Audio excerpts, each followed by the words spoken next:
jìnnà sí wọn bí sánmọ̀ sílẹ̀ o ara ló ń ta wọn ṣe mọ́ o náà bá sunkún sójú bẹ̀rẹ̀ má ti fi ìgbín sọ kó fẹ́ yẹ ẹyẹ kò lọ ìgbín sọnù sígbó wọ́n dúró títí ọwọ́ wọn ò tó ìṣó máa ṣe ta ní kókó ṣòkòtò tí olókùn ó dá kìtìyàn ó dórí àwọn lọ́tẹ̀ o.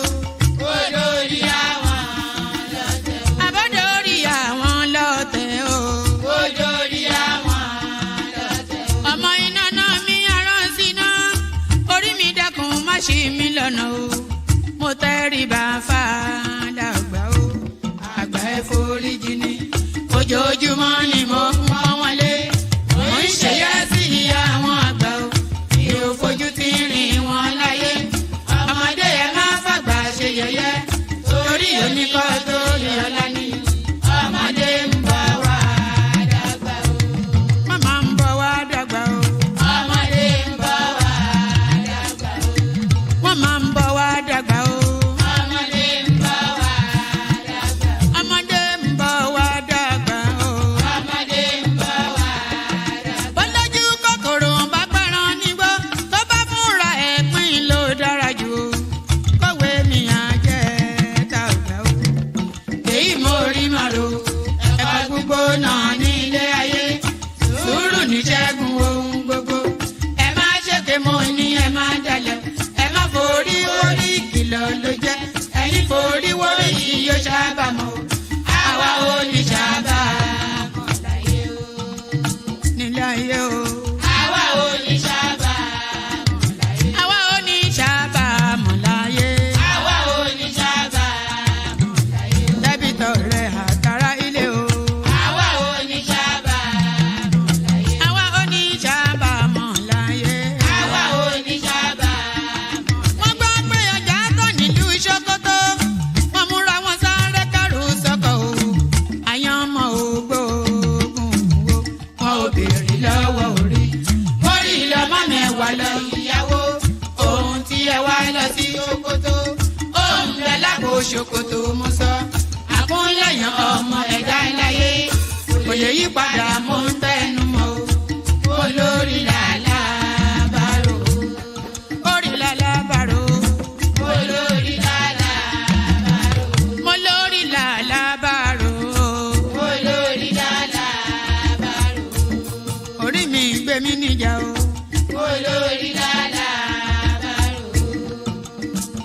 bàrò olórí làlá bàrò oríjà jogun ìkànnì wọn rí má fi wá fáyé mu nílé ayé wa o olúwa àgbẹ̀ wa níyà o àmì nílé ayé wa bó tilẹ̀ jẹ́ pé ọ̀tá kọ́ ni wá bó tilẹ̀ jẹ́ pé ọ̀tá kọ́ lẹ́yìn ṣọ́wa nínú ọ̀pá wọn kìnìún ejò olóró àkékè ṣọ́wa nínú ìdàgìrì ayé dáàbò ẹ̀bùn wá fi ṣọ́rẹ́ ṣọ́wa o mọ́sádì ọba bá lókè o mọ́sádì ọba bá lókè o mọ́sádì ọba bá lókè mo máa sádì ọba bá lókè o.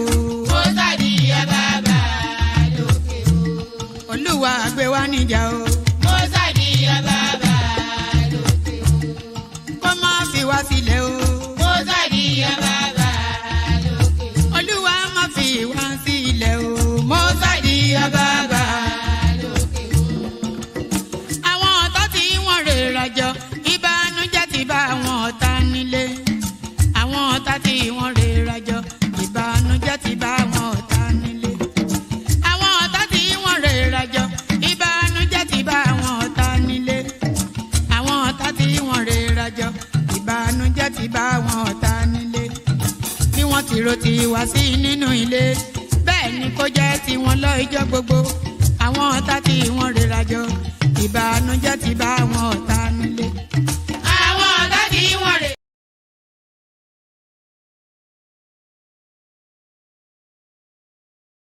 Why am I still hearing that music? All right. So, all right. Good day to you. Good to be in your company and all that. Good day to you. Good to be in your company. I hope you're hearing me okay. apologies we didn't come out yesterday, but then it's becoming now the new norm. We come really when the spirit moves. The spirit moves today, so we're out today. Delighted to be in your company. Thank you for being here. And how are you? So good day to you all that. The protocol remains the same. Click on the like button. As I'm inviting you to do so, do so. We don't see sufficient enough of you doing it. So if you are engaging with the platform right now, you should really click on the like button. It helps with the YouTube algorithm and it doesn't cost you anything. So there's absolutely no reason why you shouldn't be doing it. So if there's no reason why you should not be doing it, then there's every reason why you should be doing it. So if you have no reasons not to click on like and subscribe, then you have every reason to click on like and subscribe, because those reasons help the platform and the other reason takes nothing away from you. So if you're listening to me now, every single person listening to me now should have clicked on the like button and subscribed. You should have done that, because that's the least help you can do for the platform. So make sure you have liked and subscribed. Very, very important. And then if you want to come and join me on the screen, come in via the hyperlink that says StreamYard. Oh yeah, there it is right there. I'm hearing myself back, so let me address that. Where am I? All right, where am I hearing myself back? Where are you? All right, let me just all right, let me make sure I'm not hearing myself. As much as I love the sound of my own voice, I don't need it echoing back to me whilst I'm also speaking the words as well. So yes, where was I? Yeah, so like and subscribe is very, very important. You know, if I show you the data, most people that interact with most platforms don't subscribe, but usually 60 something percent of the people that interact with most platforms are subscribed. But unusually, curiously, only about 33 to 34% of the people that interact with this platform are actually surprised. So when I was looking through the data, it surprised me somewhat. It's just out of skew with what the norm is, and it shouldn't be, unless people are watching us with Etanios. Do you know what Etanios is? It's a Yoruba word, Etano. Unless people are watching us with Etano, so don't watch us with Etano. Watch us with love and generosity. My voice is gone thick all of a sudden. You know what? My boy has a flu, and I've been cuddling him all through yesterday, and so I think hopefully it's not passed something on to me. So all that, like and subscribe. I request it in so many ways, but really, in all of the seriousness, you should be doing that. You should click on the like button and then you should subscribe. That's the least you can do. If you want to come and join me on the screen, come in via the hyperlink that says StreamYard. First line item, now the third line item in the comment section. So if you want to come and join me on the screen, come in via the hyperlink that says StreamYard. Share the links to the stream just as widely as you can. Copy the URL to the stream and put it in your WhatsApp groups, your Facebook groups, wherever it is that you mooch around on social media, put it there. So share the links just as widely as you can. That, of course, as well helps the platform. Let your friends and frenemies come hear this peculiar sounding guy that speaks English like no other person, not like a human being. So all that, and then of course say hello to me in the comment section as well. You know how I cannot survive without the hello. So say hello to me in the comment section as well. So there's just so many things. It's a potpourri. Do you know what a potpourri is? The session today is a potpourri. It's a mixture of all sorts. A little bit of this, a little bit of Maggi from there, a little bit of egusi from there, a little bit of crayfish from there, a little bit of this, that. What's that very healthy southeastern vegetable? Oh, there's one that is very good for your health, like that they used to make so a little bit of everything anyway. So it's an Ilalasepo sort of a session. So what are we talking about today? We are going to be talking about the city boys versus the village boys, but we're especially going to be focusing on the city boys. And then especially, I will start with it actually. I'm especially going to be focusing on this guy that calls himself Cubana Chief Priest. So I'll be focusing on him because I've never really paid any attention to those sort of characters.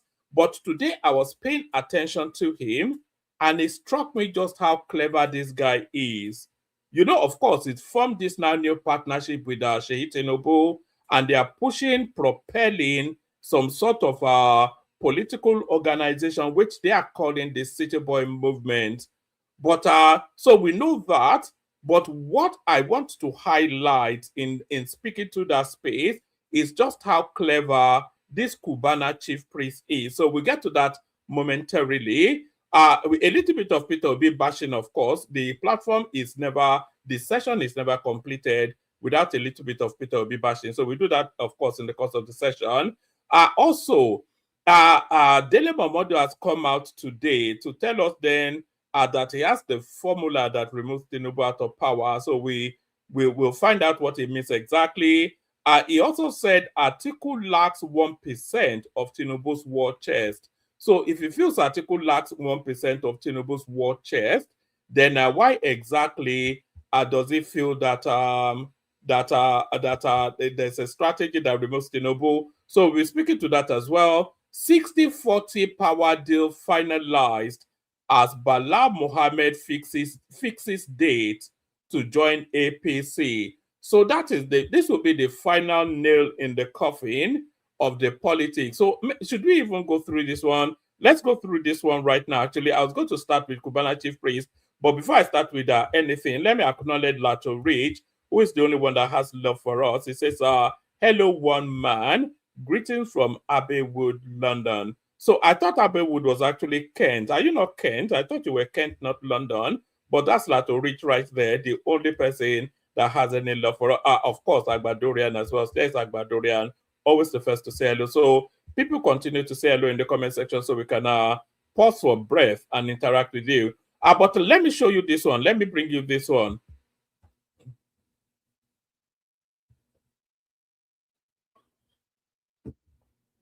All right, let me bring you this one. So this will be the final nail in the coffin of the 2027 elections. 60-40 power deal finalized as Bala Mohammed fixes date to join the APC. Do you remember this guy? The one thing that made him famous or made him notorious was about, I'll bring you the clip if you want to see it, was about 6-7 years ago that he told us that all living Fulanis, they are Nigerians, no matter where they are or where they live. So the Fulanis in Burkina Faso, in Guinea, Futa Jalon, where they come from, all the way through the Sahels, the ones in Chad, the ones in Niger, all of them, according to this guy, they are Nigerians, and the Nigerian resources should be dedicated towards servicing them. But he's now joining the APC, apparently, allegedly. 60-40 power deal finalized as Bala Mohammed fixes date to join APC. So the moment this now comes true, the moment this is finalized and is publicly announced and is presented as an APC person, that will be the last day we'll be discussing politics. That will be the end of the elections. So now, all appears set for the governor of Bauchi State, Bala Mohammed, to defect from the People's Democratic Party (PDP) to the All Progressive Congress (APC) on Tuesday as part of a new political alignment. Sources familiar with the development told correspondents that the governor's decision followed several meetings with Bola Ahmed Tinubu and top leaders of the ruling party in recent weeks. So let me do that again. Actually, all appears said for the governor of Bauchi State, Bala Mohammed, to defect from the People's Democratic Party (PDP) to the All Progressive Congress (APC) on Tuesday as part of a new political alignment. Sources familiar with the development told correspondents that the governor's decision followed several meetings with Bola Ahmed Tinubu and top leaders of the ruling party in recent weeks. Insiders disclosed that Mohammed's entry into the APC was cemented after negotiations that reportedly granted him a 60-40 power sharing formula within the party structure in the state. So you know, this has been rumored for quite a while now that Bala Mohammed was in his way to the APC. So it had been rumored for a good while now, but it was really how much of the party structures they hand over to him, because that's quite a big thing actually, because he already has the control of the PDP structures in whichever state, in Bauchi state. So if you hand over the APC structures to him as well, it will become all powerful in that state. So they needed sufficient enough to vest confidence in him in order to hand over that level of power to him. So it looks as though that confidence has now been attained. Insiders disclosed that Mohammed's entry into the APC was cemented after negotiations that reportedly granted him a 60-40 power sharing formula within the party structure in the state. The arrangement is also said to include a Senate ticket for the governor after the expiration of his tenure. However, one key issue yet to be fully resolved is Mohammed's request to nominate his successor in the 2027 governorship elections. Our sources said President Tinubu had insisted that control of the party structure in the state should remain with the party leadership rather than any individual. The hesitation over handing over the structure to Mohammed is said to stem from the political sensitivity of Bauchi State, which has several influential political actors with governorship ambitions.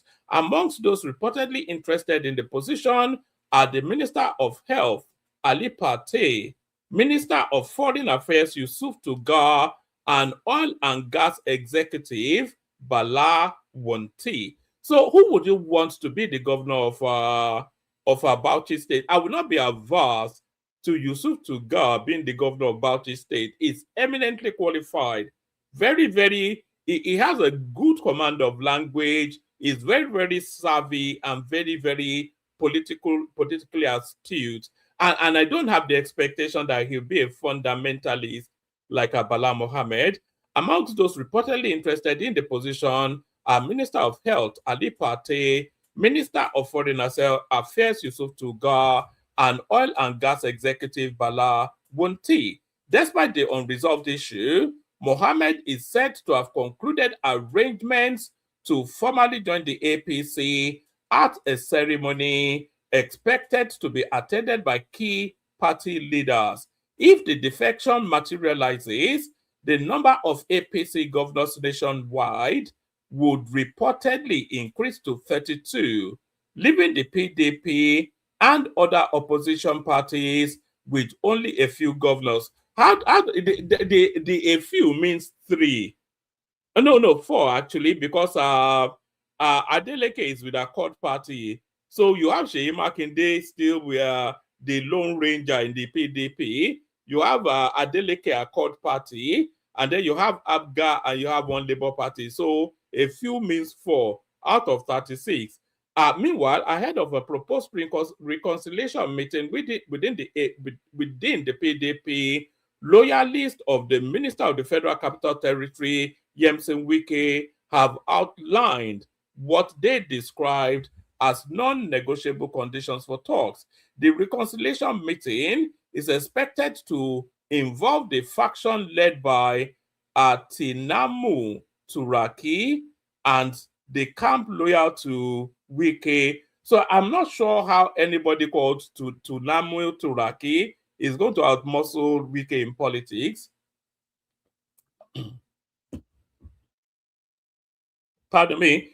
Speaking on behalf of the Wike Group, the National Publicity Secretary of the Caretaker Committee, aligned with the Minister Haruna Mohammed, said the group was open to reconciliation but had firm conditions. We are open to reconciliation, but we have conditions that are non-negotiable, he said. According to the group, the first condition is that the March 29 National Convention of the PDP must hold as scheduled. So it then goes into PDP affairs, but the real thing I wanted to bring to you was that Bala Mohammed now soon to be an APC member. So it just seems so unfair what Tinubu is doing there. So a lot of these things, I'll just bring you the headlines. I won't give you the full readouts. I'll just bring you the headlines, and then let me send the link again. Actually, so I see Adeleya Mohammed right there. So please, people, say hello as you are coming in. Say something in the comment section just to keep the place alive and active. So I'll bring you just maybe the headline and a few paragraphs. Nigeria's inflation rate dropped marginally to 15.06% in February. So where's it dropping from? There was a time it was 30 point something. So that's the economy taking shape then, stabilizing somewhat. And then this was going to be the headline piece. Attacking Tinubu, what would happen if Atiku contest alongside Obi? So here is the pen for hire.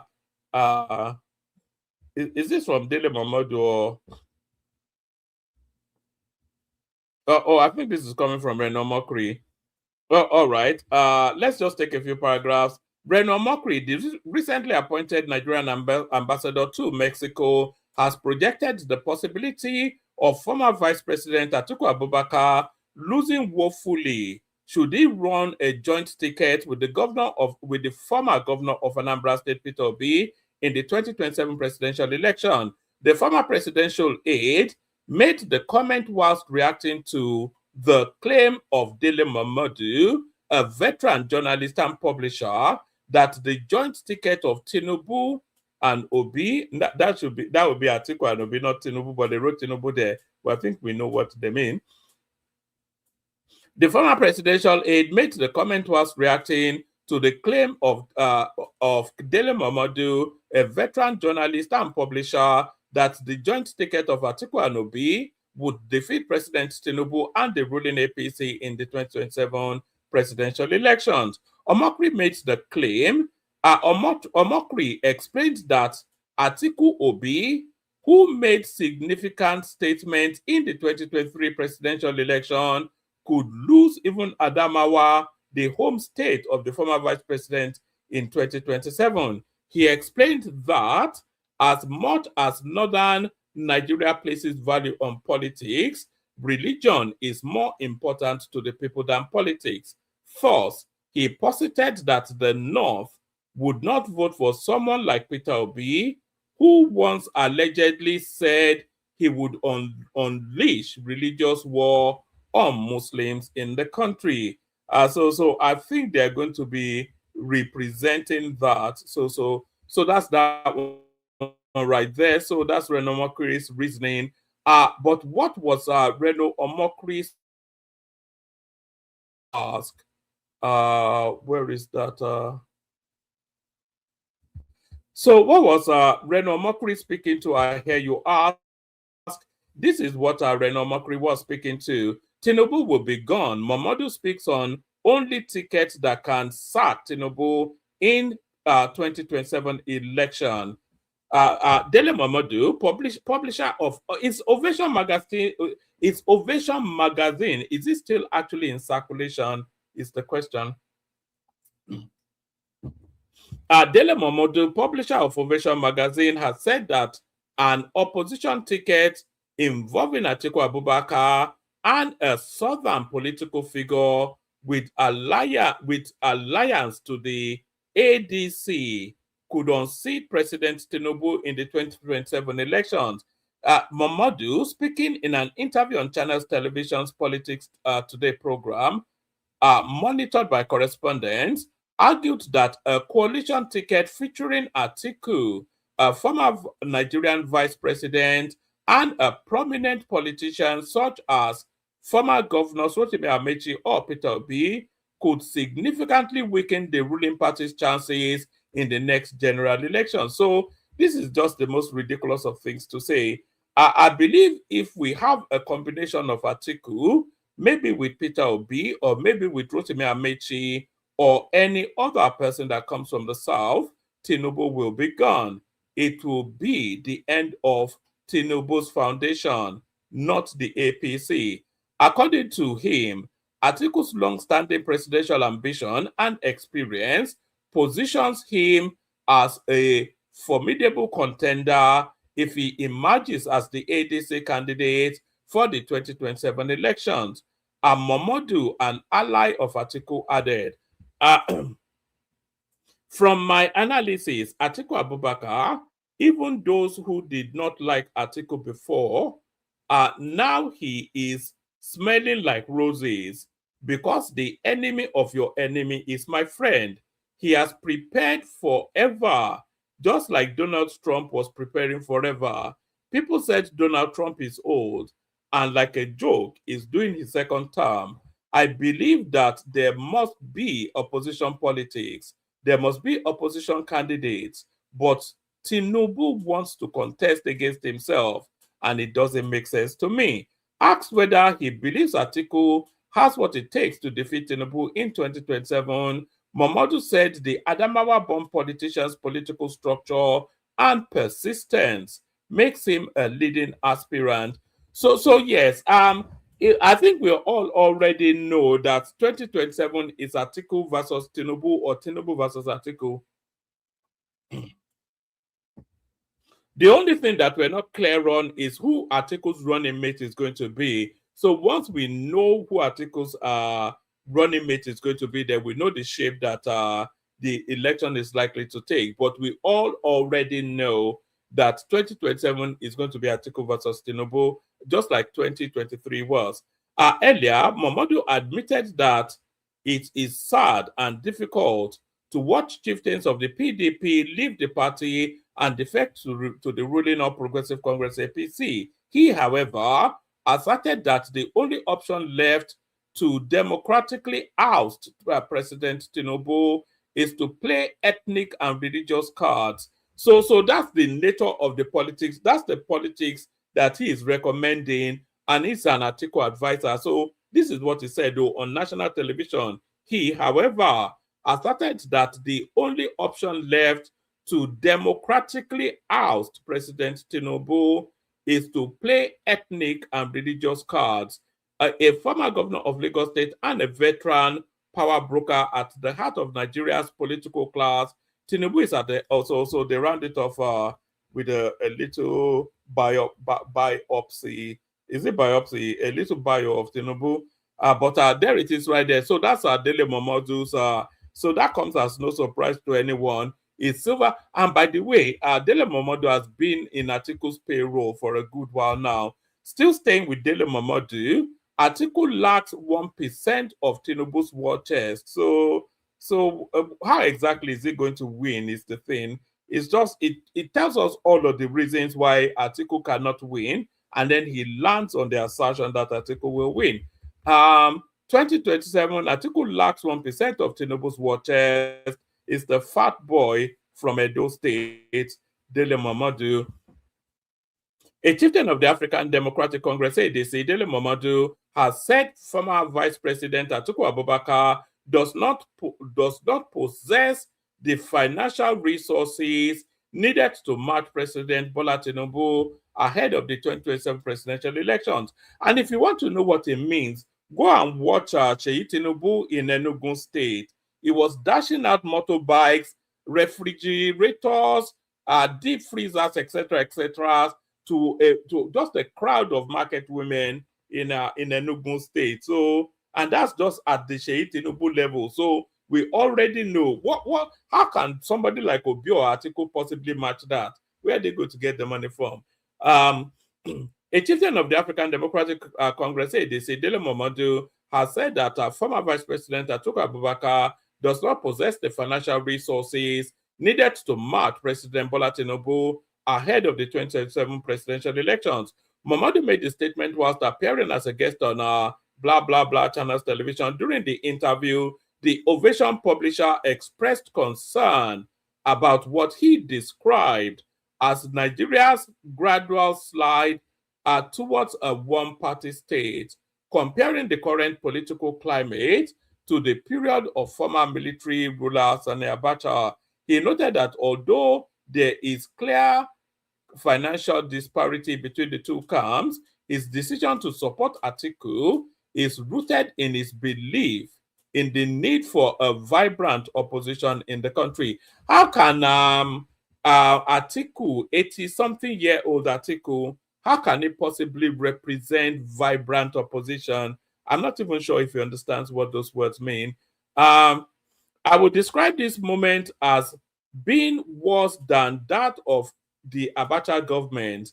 Many people are worried that we now have virtually a one-party state. Well, not many people are worried. The opposition may be worried, but not everybody. Atiku does not have 1% of Tinubu's war chest. No, he doesn't have it. You can imagine how much Tinubu can generate from Lagos State alone, not to talk of nationally. And when you have an absolute ruler, everything is available to him. Momodu also dismissed suggestions that he might eventually abandon Atiku, stressing that he had not participated in any private political meetings without the former vice president's knowledge. He said, it's easier for me to move to Tinubu than to move to Atiku. I am 1 million times closer to Tinubu than to Atiku. In fact, people are telling Atiku that Dele is Tinubu's spy till today. Don't trust him. Dele is part of Tinubu's strategy. He's using him to spy on you. But there is nothing to spy on.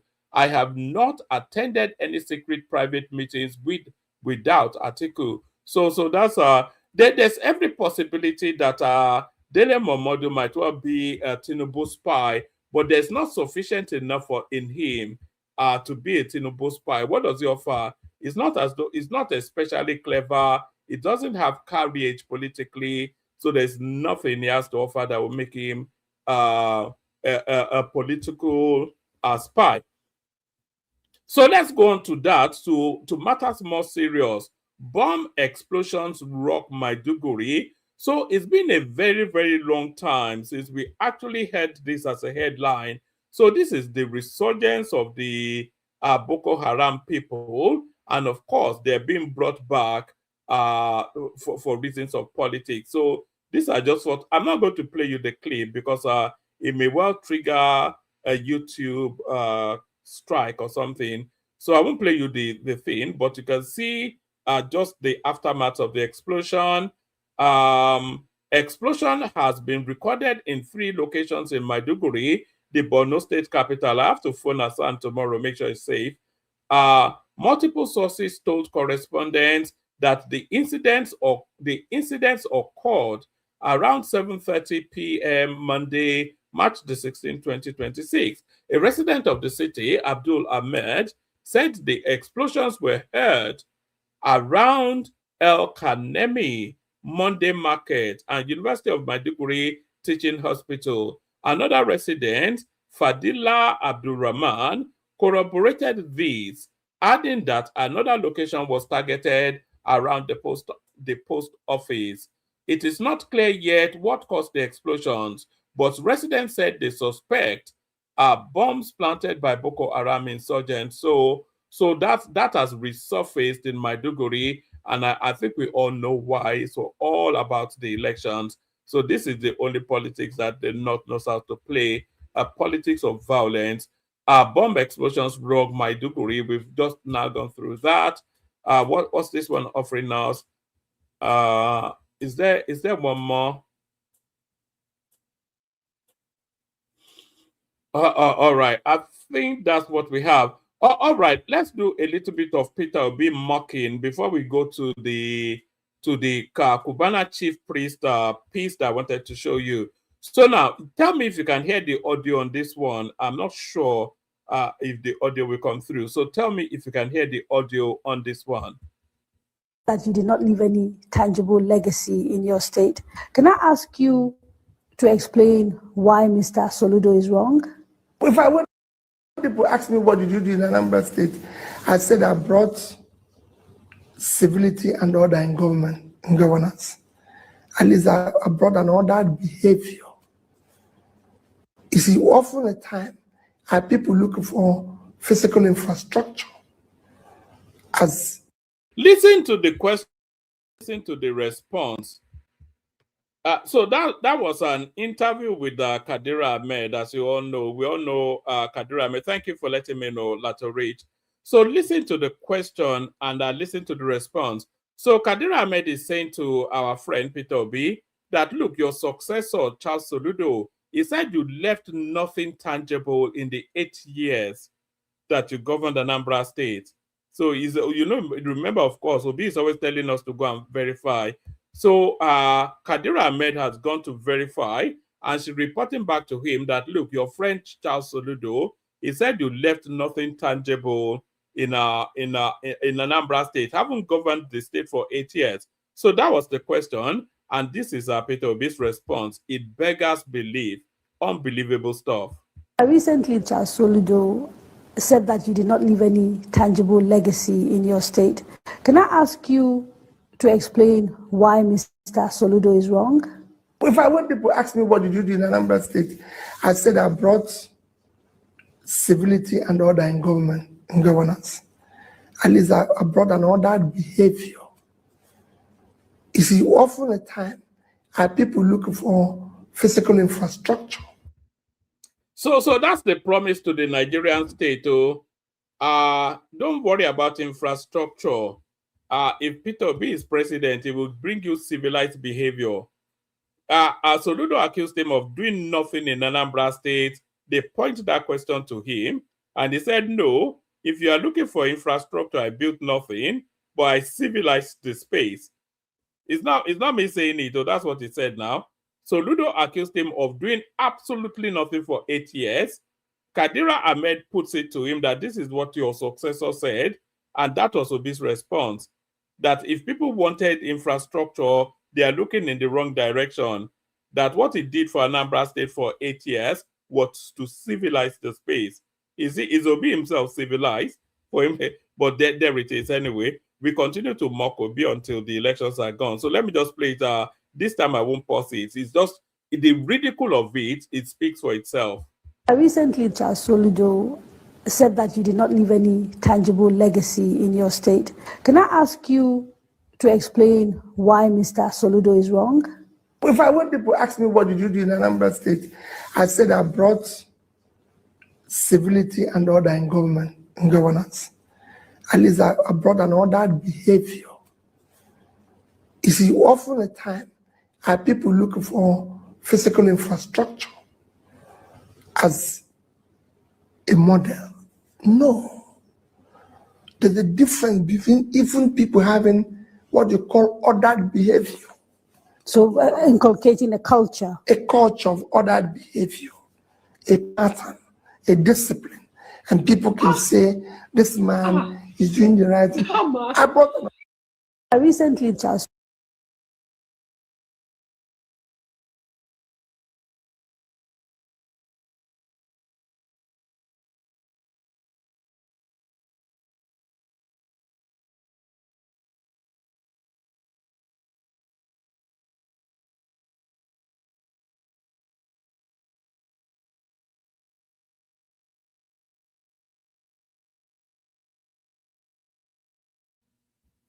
All right, I was speaking not knowing I was muted. So I was saying next, I want to speak to you about this guy on your screen right here.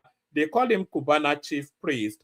And I was saying, often when I call... You see this man they call Cubana Chief Priest? When a lot of people see him, they say, money na water. But yesterday I saw a different version of this man. Not only money be water, wisdom na water. What? Listen, I started... My very good friend. All right, I don't know why it's not pausing. Yeah, but as I was saying, often when I come across all these Cubana Chief Priest sort of people, I just point and laugh and then I move on. But then in this particular instance, I wasn't pointing and laughing. I was actually paying attention to him, and it struck me just how clever the guy is. So we're going to play this now, and then we'll see just why I am suggesting that this guy is very clever. So here he is presenting Sheikh Tinubu to his audience. So I'll refresh it so it starts from the beginning. Tinubu, and what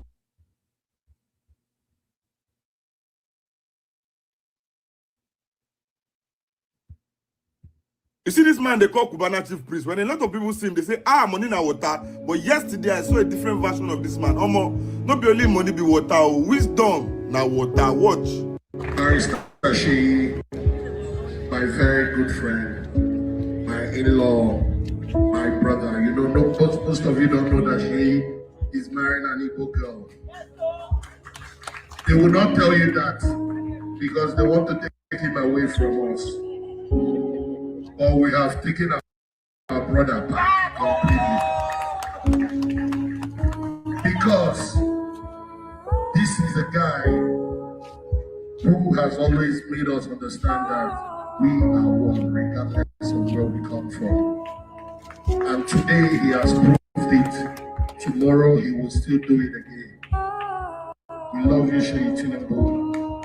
And what we have shown you today in abundance. All right. So we love you, Sheyi Tinubu. You heard him say there. But we love you, Sheyi Tinubu. You heard him say there. But there's also this saying that there's no romance without finance. So there's a cost to the love that Cubana chief priest, Obi Cubana, and the rest of them. There's a cost to the love that is expressing to Sheyi Tinubu right there. There is a cost, and I'll be telling you the cost of this love in a moment. It's an eye-popping amount of money. But what struck me about this guy is his public eloquence, his understanding of his audience, and his capacity to carry the conversation along. You see what this guy is doing on that rostrum, on that podium right there. It requires real skills.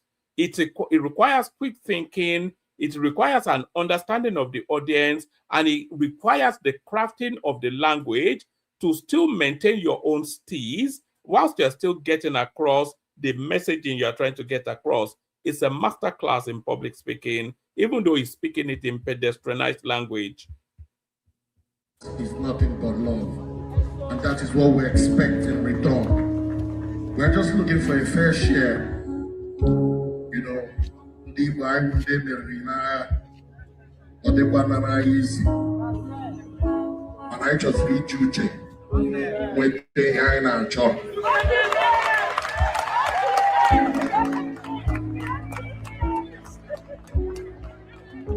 Obi Cubana Naiba, he was here anymore a couple of years ago with an amazing business. And that is what brought me to Limelight. That is what made me big. And that is what's up with partnership. And that is what we have chosen to do with City Boy Movement. We have decided to partner with the government in the center. We are not ready to fight. We've tried fighting and it didn't work for us.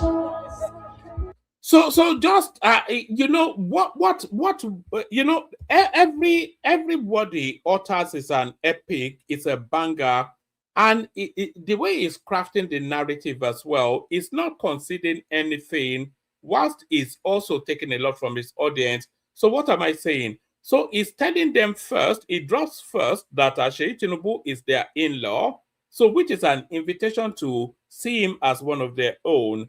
And then he said, we are partnering with government at the center, and we know that it's only the center that gravitates anything in Nigeria. So we know that as well. And then he said, we've tried fighting, and fighting has not worked for us. So you see that singular statement right there, he points the arrowhead in so many directions.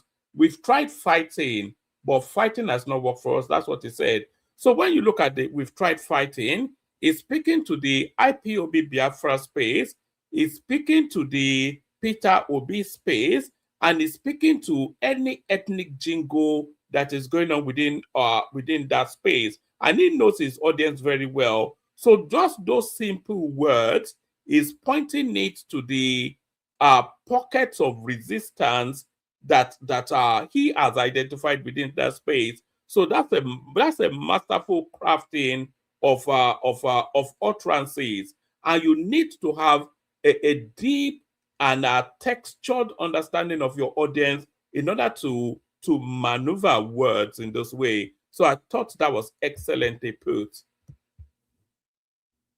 The best we can do is partnership.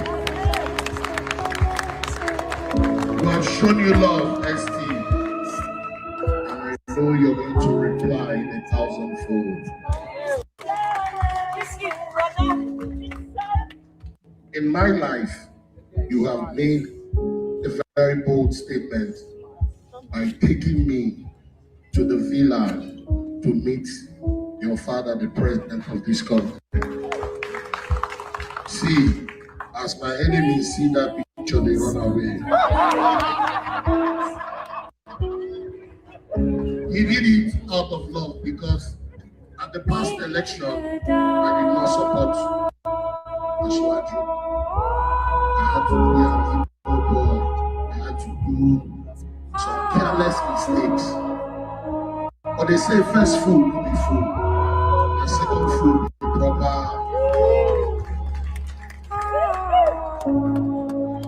Politics is a game.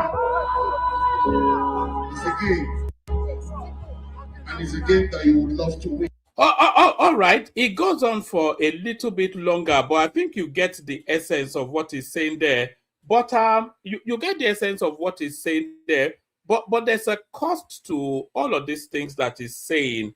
And where's that other one? I think I may well have dropped that other one. There is a cost to what he's saying, and people have put a price tag on that cost. And essentially, what Obi Kubana is doing there, the speech he's making there, is a 30 billion naira speech. No, that's all right. So it's a 30 billion naira speech, the speech that Obi Kubana is making there. This is according to some of the estimates that we have heard that there was that they've invested 30 billion naira in that push to make incursions into the east. So and that all right. And that figure it shouldn't really sound out of skew, by the way. Is this the one I was after? Let me see. Is this the one? To Pascal Ukechuku, money na water. You are welcome. All right. So I can't find the other one that gives us a breakdown of the figures, but there's another clip that actually breaks down the figure to arrive at 30 billion naira. So, and it would take that sort of money to move somebody like Obi Kubana, because Obi Kubana himself is not a poverty-stricken human being. So that's just the nature of politics. That is exactly how it's unfortunate. You may like it or you may not like it, but that is the nature of politics in Nigeria. That's how politics in Nigeria plays and is played. You know, it's a war chest politics. It's a very monetized sort of a system, and the guy with the biggest wallet often holds sway. So for Sheyi Tinubu to have gone and bought people like Obi Kubana, etc., and then you have the opposition space going around market squares buying Ekpa and all that. So that tells you all you need to know in terms of what distinguishes whom from whom. So what distinguishes whom from whom? Let me see. There's one other clip that I wanted to play you. Let me play you this clip. You know, this now next clip, it speaks to the cashless policy. Now, actually, I'm not even going to play the clip. I'll just play you the Kegite music instead. I may play it later in the course of the stream. But there's a particular clip that speaks to the cashless policies that they're trying to introduce at the airports, which I, for one, I endorse. I think the airports should be cashless. All transactions in the airport should be cashless. So I agree with that. So I'll play the Kegite music. I'll send the link for anybody that wants to come in. We'll see if people turn up for the conversation. Only water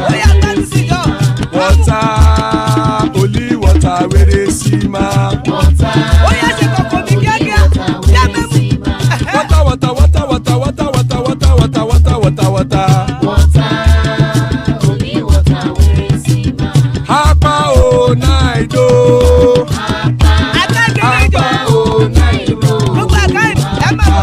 Hapa you don't come oh.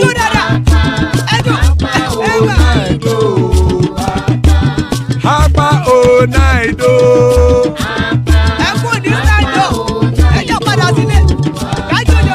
Oro kẹ̀kẹ́ ẹlẹ́mù yé o. Ilé sọ́díyà kẹ̀kẹ́ rẹ̀ ẹlẹ́mù rẹ̀ o. Bobby master kẹ̀kẹ́ rẹ̀ ẹlẹ́mù rẹ̀ o. Chief Faila ti kẹ̀kẹ́ rẹ̀ ẹlẹ́mù rẹ̀ o. Eruku lẹ̀lẹ̀ ẹlẹ́mù dé. Eruku lẹ̀lẹ̀ ẹgbẹ́ ẹlẹ́mù dòdò jàre o. Eruku lẹ̀lẹ̀ Ghana ti dé ẹgbẹ́ bọ́dì o. Ọmọ ẹlẹ́yẹ ẹyẹ o ó dilé o. Olúyẹ̀lá ẹyẹ o ó dilé o. Petrosonana ẹyẹ o ó dilé o. Petrosodunke ẹyẹ rẹ̀ ó dilé o. Ẹlẹ́kọ̀ ọ̀run mú ìní o.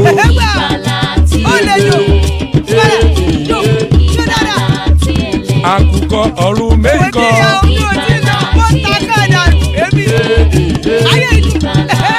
Ikú kò ní ríwà gbéṣe o.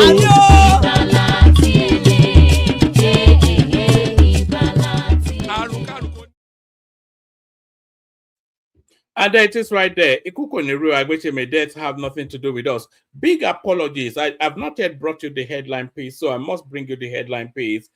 Indigbo rejects state police, backs regional policing. So all of the resistance against state policing, we were expecting it to come from the north. So it comes as a surprise somewhat that the southeasterners are rejecting it. But what are the reasons why? Indigbo rejects state police, backs regional policing. So we go through this one quickly. A pan-Igbo social political organization, the Indigbo Worldwide Union, on Sunday rejected the ongoing proposal to establish state police in Nigeria. The group urged the federal government to instead restore a regional policing structure similar to the system that existed before the 1966 Nigerian military coup. So what they are proposing is a reversion to the regionalized police structures that we had in the First Republic. But then that regionalized police structure, it is out of skew with the reconfiguration of states as we have them now. So if they are going to have like a regionalized police structure, then we have to first deal with the question of what the composition of a region is. So are we going with the loosely tagged 6 geopolitical space as we have it now, or are we going back to the 1996 template that thereafter to go with regions as we had it in 1966, in 1960? And if we're going back to that sort of regionalized system like we had in 1966, then a lot of states that were carved out of the eastern region, we have to be re-co-opted back into the regional system, into the eastern region. So spaces like Calabar, etc., River State, Cross River, they'll have to be reintegrated into an eastern region sort of a system. And then the policing then overarches that. So this is somewhat of a backdoor Biafra narrative. That's just how I saw it. That's why I wanted to bring it forward. It's a backdoor Biafra narrative. That's how I read it. All right. Indigbo rejects state police, backs regional policing. A pan-Igbo social political organization, the Indigbo Worldwide Union, on Sunday rejected the ongoing proposal to establish state police in Nigeria. The group urged the federal government to instead restore a regional policing structure similar to the system that existed before the 1966 Nigerian military coup. In a statement signed by its president, Mazi Ben Nwakwo, and Secretary Chief Charles Edemuzo, Saturday, the group argued that regional policing remains the most effective way to tackle Nigeria's worsening security challenges, including banditry, kidnapping, and communal violence. The union said many Nigerians have lost confidence in the current centralized security system and want that creating state police would not solve the underlying problems. So yes, of course, a lot of Nigerians, in fact, every Nigerian, we are all in consensus that the policing structure that as we have it now is not fit for purpose. But having a regionalized policing system, it speaks to a different sort of agenda. The union said many Nigerians have lost confidence in the current centralized security system and want that creating state police would not solve the underlying problems. According to the statement, state police is not the answer. Regional police, modeled on the successful architecture of 1955 to 1966, is the minimum requirement for meaningful reform. The call comes amidst renewed national debate about decentralizing policing in Nigeria. President Bola Tinubu has urged constitutional amendments to allow state police as part of broader efforts to address insecurity across the country. Supporters of state police argued that decentralizing security operations would enable faster responses to local threats. Nigeria currently operates a centralized police structure controlled by the federal government. However, the Indigo Worldwide Union believes that the state police proposal could create a new political and governance problem. According to the group, Nigeria once experienced its most stable and prosperous period under the regional system that existed between the mid-1950s and 1966, when the northern, western, and eastern regions enjoyed significant autonomy, including their own police force.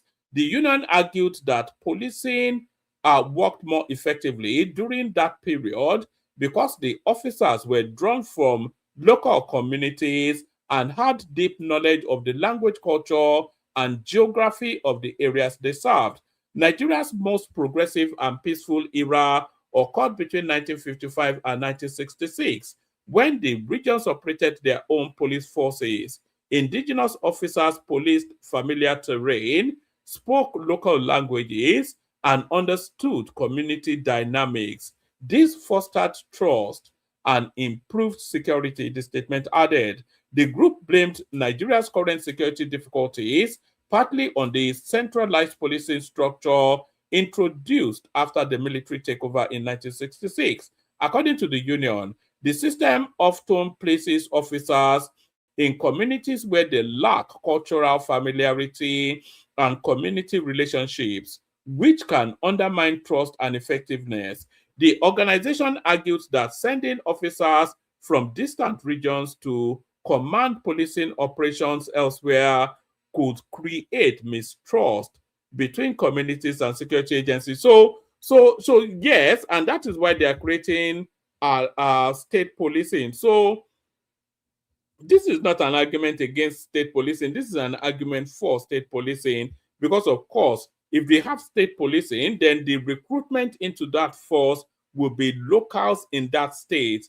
So they will not have state policing in a Gombe state, and then they go to Ekiti to go and recruit police officers from there. So it will be the people of Gombe that they will recruit to police their own state. So I'm not quite sure what they are warning against.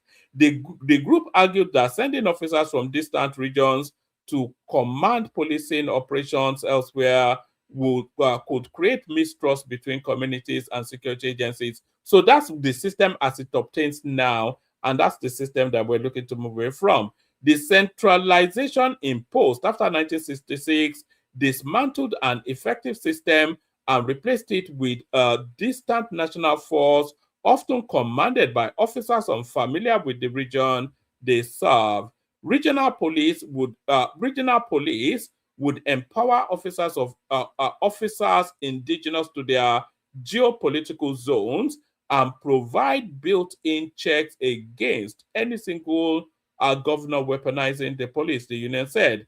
The group suggested that the 6 geopolitical zones, Northwest, Northeast, North Central, Southeast, Southwest, and South-South, could each operate regional police command. So I think this negates my argument that it might not be a Biafra narrative, because if they're asking for a southeastern-wide police force, then that recognizes the South-South as well. But then there's nothing stopping them from still having that. They can just have a regional cooperation amongst the state policing within that region. So that's the argument right there. So that's the Ohanese, not the Ohanese Indigo, because this seems to be a different group, but a representation from the Southeast pushing back against our state policing. So that was the headline piece. So that's that.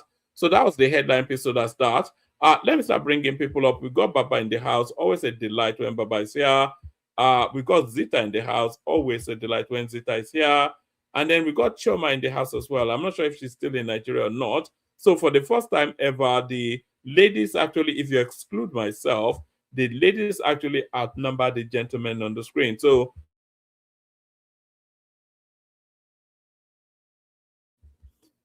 for the first time ever, the ladies actually, if you exclude myself, I've muted myself for a moment. If you exclude myself, for the first time ever, the ladies outnumber the gentlemen on the screen. So, but there's still plenty of spaces. Anybody that wants to jump on, jump on. You're tired of my voice, so let's hear somebody else. So, who wants to kick it off? Shall we kick it off with Chioma, who I think is joining us from Nigeria? Chi, Wagwan. Good evening, woman. How are you? I'm so tired. Why are you tired? Well, look at the time. But anyway, woman, Are you still in Nigeria, by the way? yes. My God. So, woman, your headline is way off. I would have messaged you this, on WhatsApp, but I don't know. I forgot. But this is misplaced priorities, to be honest with you. You were supposed to say something about Sunday Behold rejecting state police, and even rejecting Yoruba Nation, right? And then there's Fulani bandits at Akure airport. Do you know that? And there's many people that died from the Fulanis in you know Kwara State. So your focus should not be in Debo rejecting state police. Is the fact that there's no more Yoruba Nation, and Sunday Behold is supporting Tinubu. So I don't know how. That's so embarrassing, to be No, honest with you. If this I is was more clickbaity now. That's not a clickbaity. No, but then sometimes we need to leave clickbait. We need to leave Why would we leave? clickbait. That's our meat. That's our bread and No, butter and now. focus on priorities is so much more important, because let's say, God forbid, something happens to Tinubu now, and then the North takes over. Then what becomes of Yoruba Nation? Who's going to be their new leader? That should be your headline. You need to focus on your people, or I don't know the word you guys are using, buying or dying, whatever the word is. You need to focus on your people. Like, what is the next strategy for Yoruba people? Because who's going to protect your land? Obviously, Tinubu is not protecting Yoruba land. And Sunday Iboho is lost from bribery. They bribed him, and now he's rejecting Yoruba. He's literally rejecting Yoruba Nation. And which I understand in a way, because, Tinubu is now, president. So he wants to support his brother. Right. But what is Tinubu doing for Yoruba land? Like, somebody has to be in the front line to fight for your people. Like, Yoruba land is open. And mind you, I'm an Igbo girl speaking for your people, and you're here speaking for Ndibo. Ndibo, we are secured. Okay, Fulani can never come to Igbo land. That's why I'm laughing. You know, they tried it, and we're not even arresting them. We're just killing them. You understand? They can't try that rubbish. And then me and me. And how far? But I don't understand why your focus is in Igbo. It should be on Yoruba. Like, your land is open. Like, there's open grazing now. Like, they have access to Yoruba land. Can you imagine Akure Airport? Why didn't you mention that in your headline? Like, that is bad. The fact that Fulani people are at an international airport in Yoruba land. All No, right. like, The so first much thing is, boldness. the first thing Huh? is I'm not aware that Akure has an airport, never mind an international one. What is in the headline? I didn't even come across that story. I would have gone. It wouldn't have been my headline, but it would have been part of the things that I would have brought forward. But you know, I wish. And can we talk about Sunday Boho? Like, who's going to be the Yoruba Nation spokesman? Like, but think about it. we We already don't have a even spokesperson now. who Tinubu? No. It's called Shango or Batala Yemoja. So those are the people Okay. that protect Yoruba land. It's not Sunday Igboho or Tinubu now. Oh, We really? Because have uh-huh. deities or Oh, Rumila. You know, okay. You have that's the where our basically protect. you're Yes. you're talking about the shrines, right?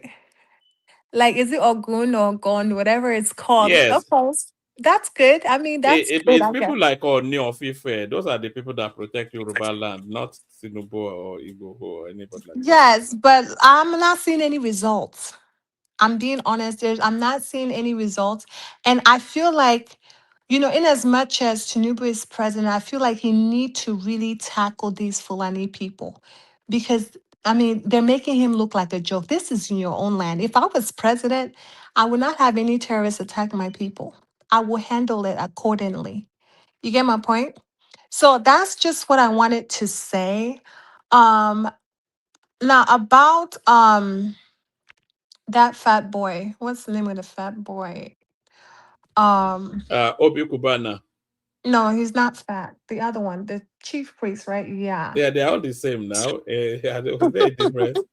Yeah, all the same now. So my thing is, I think they're all looking for their own benefit of their pockets, and of course, their businesses. Let's be honest. I mean, there was. I feel like they're already ashamed of what they're doing. They're not doing it with pride. No, forget that now. Hold on, Choma. Let me But tell I you hope this. you know that, right? Like, No. deep down, when you sit back and think about it, they're not. No. It's not genuine. Choma, 30 billion naira. It covers any amount of shame. There's a breakdown of the figures. 30 billion naira. I'm glad to know that you're so wise. We all know it's a money play now, but this is a once in a lifetime opportunity. This is a once in a lifetime opportunity for them now. And I don't blame them. And they know that whether them. they back Tinubu or not, Tinubu will win. So what's the point? 30 billion naira is not to be sniffed at. Exactly. So I mean, that's why I just wanted to point that out to you. I don't blame them. I'm not judging them, right? But me, I kind of have shame. I wouldn't really do it publicly, But like I would not, but I have shame, I have respect for myself. So especially when it comes to social media, and money is not everything, to be honest with you. Is that your man talking or somebody else? No, I'm serious. Money is not everything. No, money. Is that you talking? I have my name to protect and my own integrity, because I feel like you've gotten to a level where your name goes above 30 billion naira. Yes. Your name is above. Are you joking? No. I've come to a place where I have touched money. I've touched enough money. I've entered a Bentley. Yeah, but I've ridden. You've not touched 30 billion naira. I've been in a private jet. I don't need to get that much. I don't need to be Donald Trump. I don't need to have Tinubu's money. I don't need that. Like, it's never that serious. That's why someone like Mazi Nandekano is stubborn. There are certain people that are stubborn in life. You cannot bribe them. And when you come to a point where you've seen it, Nnamdi has not been bribed. He's not been bribed. She doesn't know anything. So Madam Zita, he's probably been bribed, right? just like Sunday Boho, right? But you see the difference. He's still in prison, and Sunday Boho is just flexing, supporting the government, which is fine. I understand. Some people are cheap and some people are not. But I'm telling you, in all honesty, Madam Zita, I've seen it all. I've entered private jet. There's like I've seen money, I've touched money to where there's just certain things that my integrity matters more. You get my point?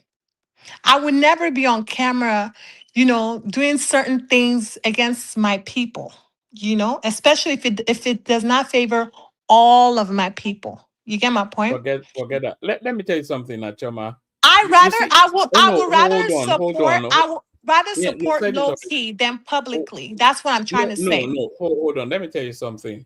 You see, I that's want what to do it with my full chest. Yes, I know you will. But let me tell you No, I'm something. not. Just hold on now. That word integrity that you used, that's a price tag. Integrity as a word is nothing but a price tag. It's just that you have priced yourself to a certain level. And when that price is matched, you forget that integrity. No. Okay. That I'm just telling, that's because let me tell you something. There's people that have had it all. And guess what? They commit suicide the next day. They die. They catch one disease and then that's it. There's more to life than just money. I'm telling you. Yeah, money is good. You're comfortable. But I've seen enough money. I have enough money. Let me To tell the you point where I personally know I have enough money to a point where there are just certain things I cannot do for money. all right. Yeah, not the Like it's first person to say enough. that. Let me Like tell it's you what. enough for me. Let me tell you what is above money. It's not integrity. Do you know what is above money? It's What? more money. That's Okay. the only thing above money is more money. Yes. Do I you just know feel what? like there are Do just you certain know the times, power? Do you know the power of money? but there should Do be you know the enough. power? But Look there at should this be, girl. for one man, there should be enough to where you just be content and satisfied and be like, you know what, I'm good. I'm gonna just chill with the one I have. Like someone like me, I wouldn't want to handle over $50 million because I'm a humble person at heart. You know, I'm a modest person. I don't want to be handling over 50. Like, yes, I would have two accountants handling my money and investing it, but I don't want that type of money on my name. That's too much. That's the kind of person I'm very modest. So I'm just running a heavenly race. That's pretty much so everybody has their own, theme that moves them, but I'm not moved by money like that. You get my All point? right, but don't knock Cubana chief priest, though. No, I'm not knocking him. No, one man, Admire I'm him. not knocking one man. I'm not knocking him. I'm not knocking him. I'm just saying I hope you know it's because of money. If people give me 30 billion naira now, I will change. I will go to. There's something called deed poll in this country. That's what you use to change your legal names. Your legal name. If somebody gave me 30 billion naira, I will change my name to Peter Obi. Well, And then I will come on this platform and I'll start shouting Obi Obi Obi. but one man, That's just but how think life. about it. That's yeah. We're not gonna be buried with all that money. Like, God forbid, even the richest of the richest, when they die, they're not dying with their money. Yeah, the kids will inherit it and they will enjoy it. But I mean, we're not dying with all that money. You get what I'm saying? But I'm not knocking chief priest. He can do whatever he wants. But I just wanted you to know that it's all about money. It's money moves right there. And there's nothing wrong with that's his own thing. But me, I can't do certain things.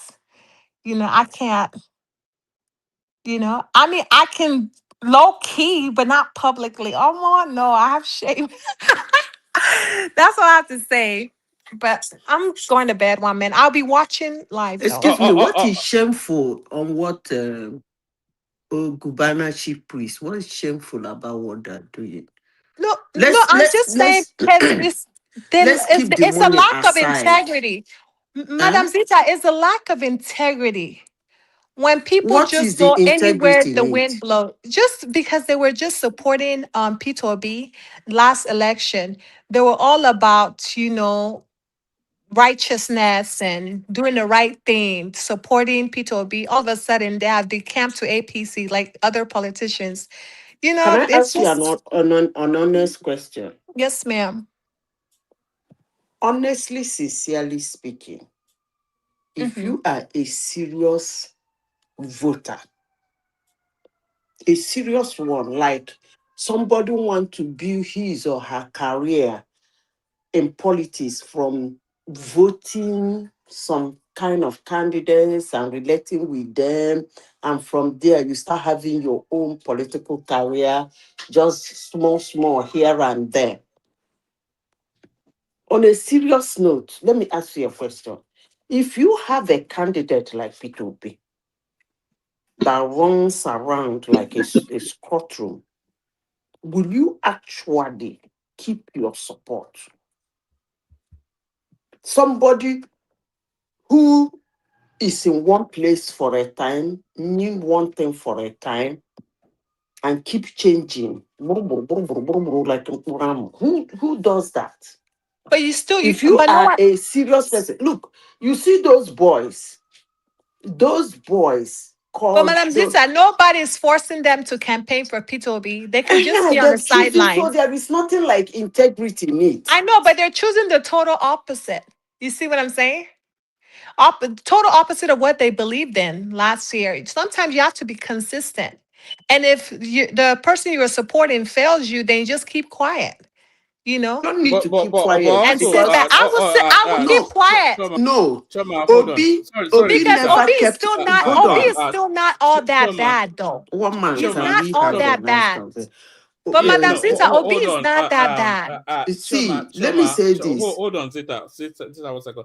Choma, let Zita engage with you. So when she's trying, open the window for her to, then you can, so But that I your voice, did.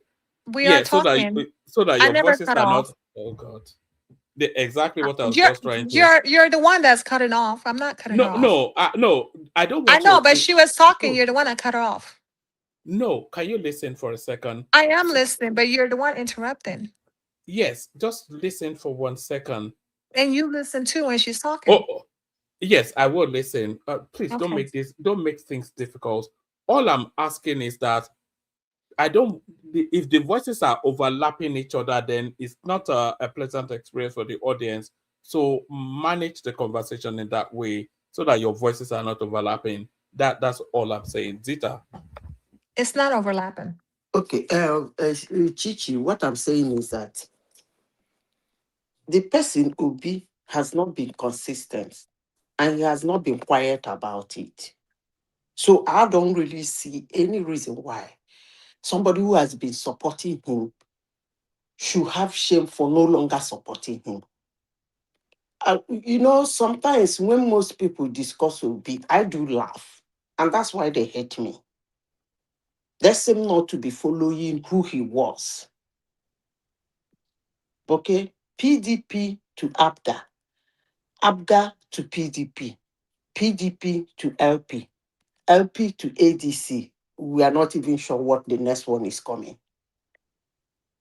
And he has not been quiet about it. In some instances, he swore with his family, the life of himself and his family. He has not been quiet about it. So if somebody decides to pull out from him, you don't expect that person to be quiet. No, now people have the right to support whosoever they want to support. I, for one, I don't really like this idea of canceling or verifying people just because they have an opinion or they are supporting somebody politically. That's actually wrong. Those boys, if you look at them, they are people who want to remain relevant in the society. They want to be heard. So you don't expect them to follow somebody who doesn't actually do know where he is going, because the way it is, I don't think P2B knows where he's going. I'm not too sure he knows what he wants. So you don't expect those boys to just stay like that. No, now it's not good. They too want make name. Whether they succeed in giving him Southeast or they don't succeed in giving him South, that's a discussion that will be after the election. Because election is always a surprise. 24 hours in election is a lot. So we are So, still Madam far Zita, away from the day. so it's for me, it's not really about switching parties. It's about the vision. Peter Obi has a vision. You know, um, it's about the individual. You get my point? I don't see any other politician aside from Peter Obi and maybe Shower that really have a vision of really transforming Nigeria. And that's just to be honest. If we want to be Really? like 100% transparent, Really? Peter Obi and Showore are the only Nigerian politicians that genuinely has a genuine vision to transform Nigeria. Yes, For I give sure. kudos. I give kudos to Tinubu because he built Lagos. But that's his town. That's Lagos. That's his city. He's supposed to. He's a governor. You get And my they point? will be built where? But I don't see the Anambra. vision. I didn't see, I mean, when he was campaigning, I didn't see the vision he has for Nigeria. And you All I didn't heard see is about Obi's vision did not cassava and manifest in was. Anambra, I saw the vision, it manifested. in For Anambra Tinubu, State. the vision Tinubu had for Nigeria was cassava, ewa. What's All the right. other? Agbado. Agbado, Yeah. And then he told us he don't want to tell us his strategy.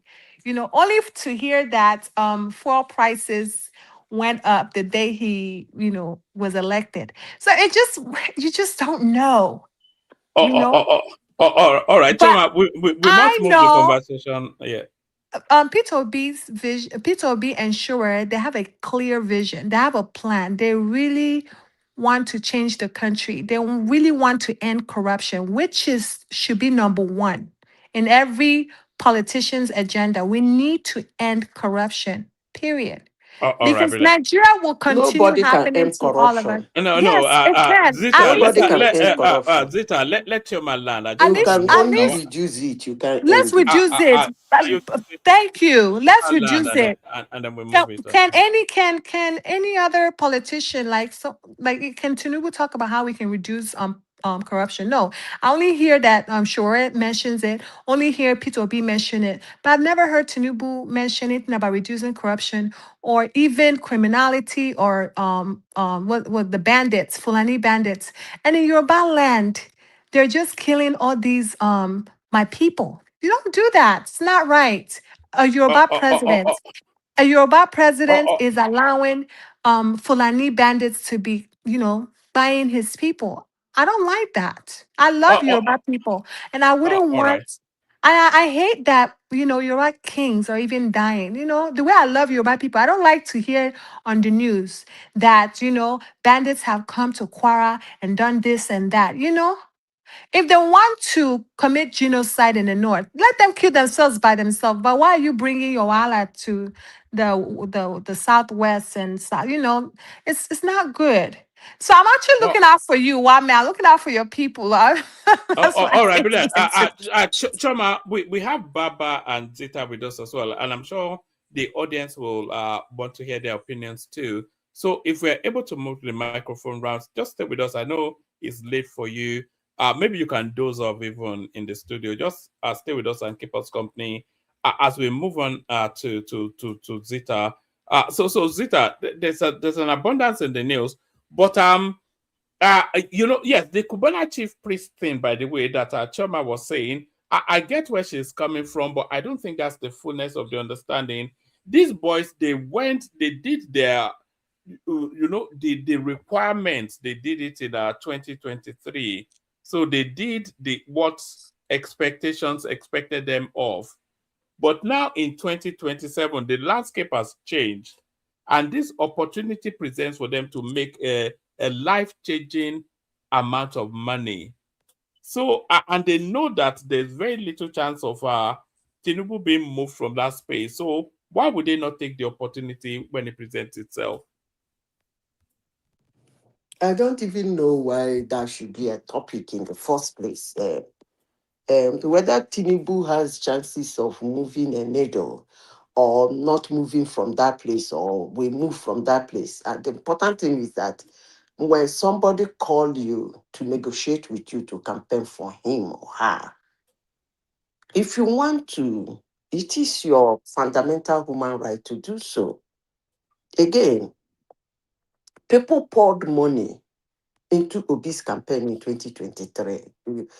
Most of us knew he's not going to win, but people still pour money into that place. Millions of money, to the extent it caused fracas. So I don't think, I wouldn't see it as that doing it because of money or because Tinubu sure is a sure banker, so let's shop the money because he's going to be there. I wouldn't see it like that, because let me tell you something. If that money is being given to those Igbo boys and they end up do not deliver Igbo land, I mean, not just delivering, let's assume they are not able to get 25%. You know what will happen to their career? It has absolutely nothing to do with Tinubu. Their weight, they be weightless. So for us to say, oh, Tinubu will be, yeah, of course, Tinubu can be in Asorok without Igbo land. That's pure true. But then what about them? What about their future? What about their presence, which they have been struggling in one way or the other to create in Nigeria? They are normal business people like every other Nigeria, but from time to time, they try to do one or two things to create a presence. So if they do not deliver that Igbo land and take that money, of course, that presence they've been struggling to create will go.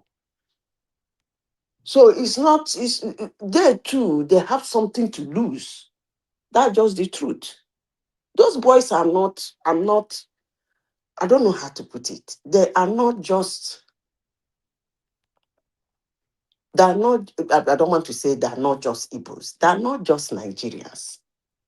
If you are somebody who has been following them, watching them, you will know that they've been struggling to create a presence one way or the other, and they're getting close to it. Normal, such boys don't go to Asorok during the time of Babangida, what's it called? Obasanjo them and Buhari them. But they have found their way into that Asorok. I'm sure most of them, that's their first time of getting into that place. So you wouldn't look at them and think all they want is money and get away because Tinubu is going to win. No, they need that presence in Nigeria. And it's very important to them. And if care is not taken, they're going to surprise most Nigerians like Shioma, who is saying they should have shame. I don't even know why she said that anyway.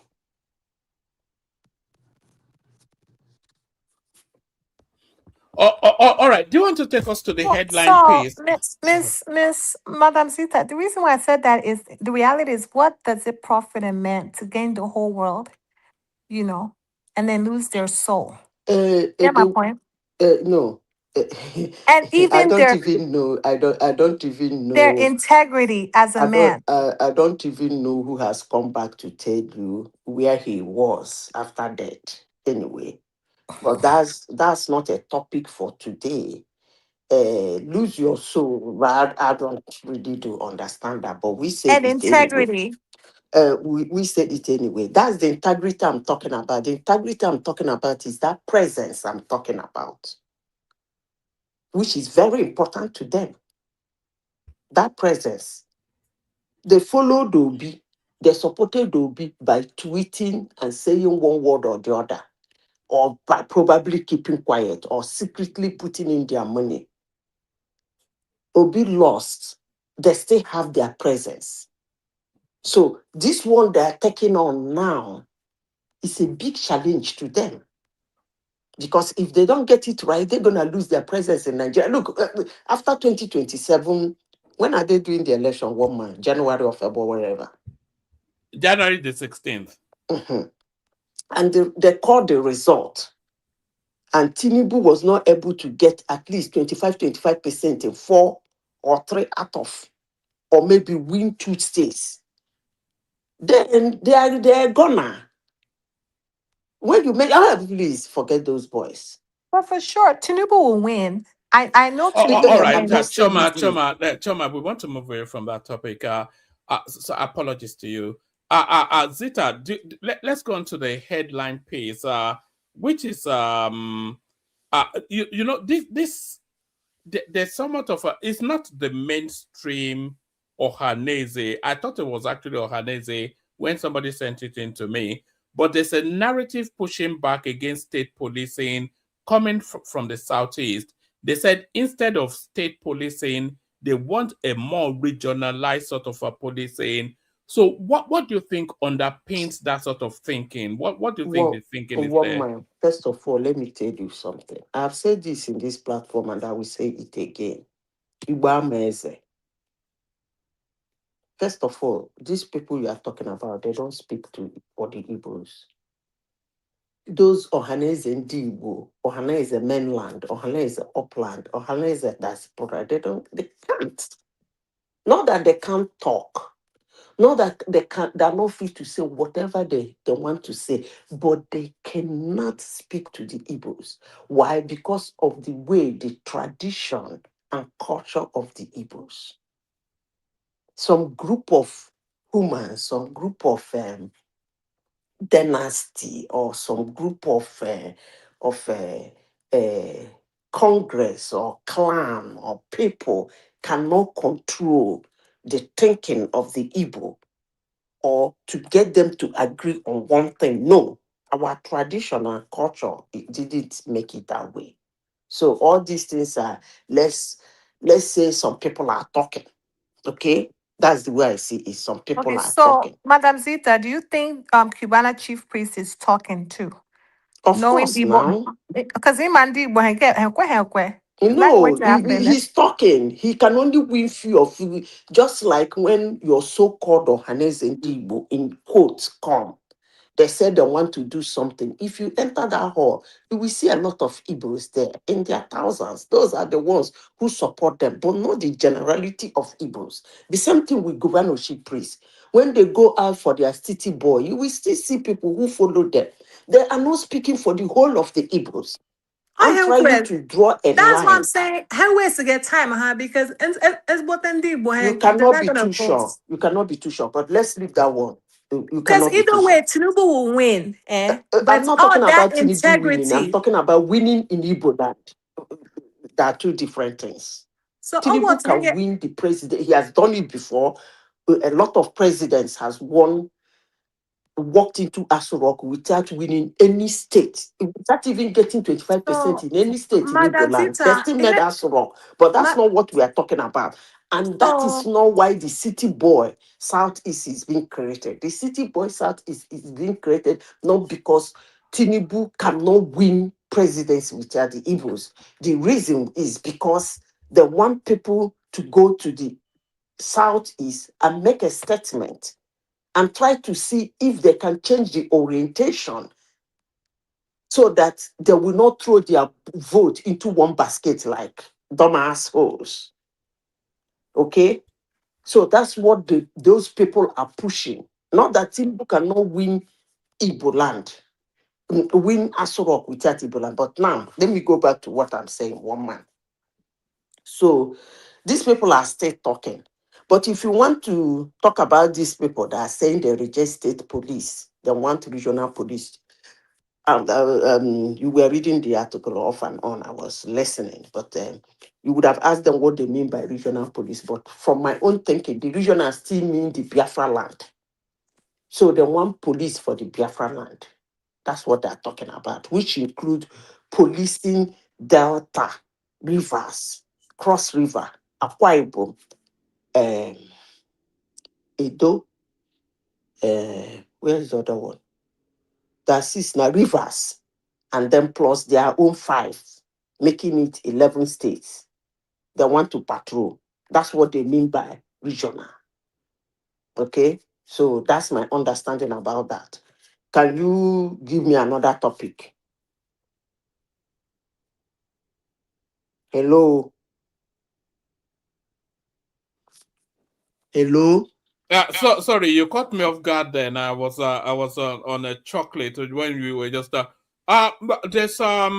there's this narrative coming out of Dele Momodu as well that is saying he has found the formula to unseat Tinubu, which is first Atiku Abubakar, then either Peter Obi or Rotimi Amechi. So I think it's a narrative that we've circled several times. But what are you making of Dele Momodu? Is it the older version of, is it another Obi Kubana, but on a different camp? Is it just singing for his money? One man, from me coming to your platform, there is something I noticed. I noticed that even when people don't like and subscribe, a lot of people are listening to your platform. It's true. I observed that I too. want you to please do a little more research on the insecurity in Nigeria. Thank you. For every day, I support Chioma on that one. For every day you bring a topic here, please bring it in.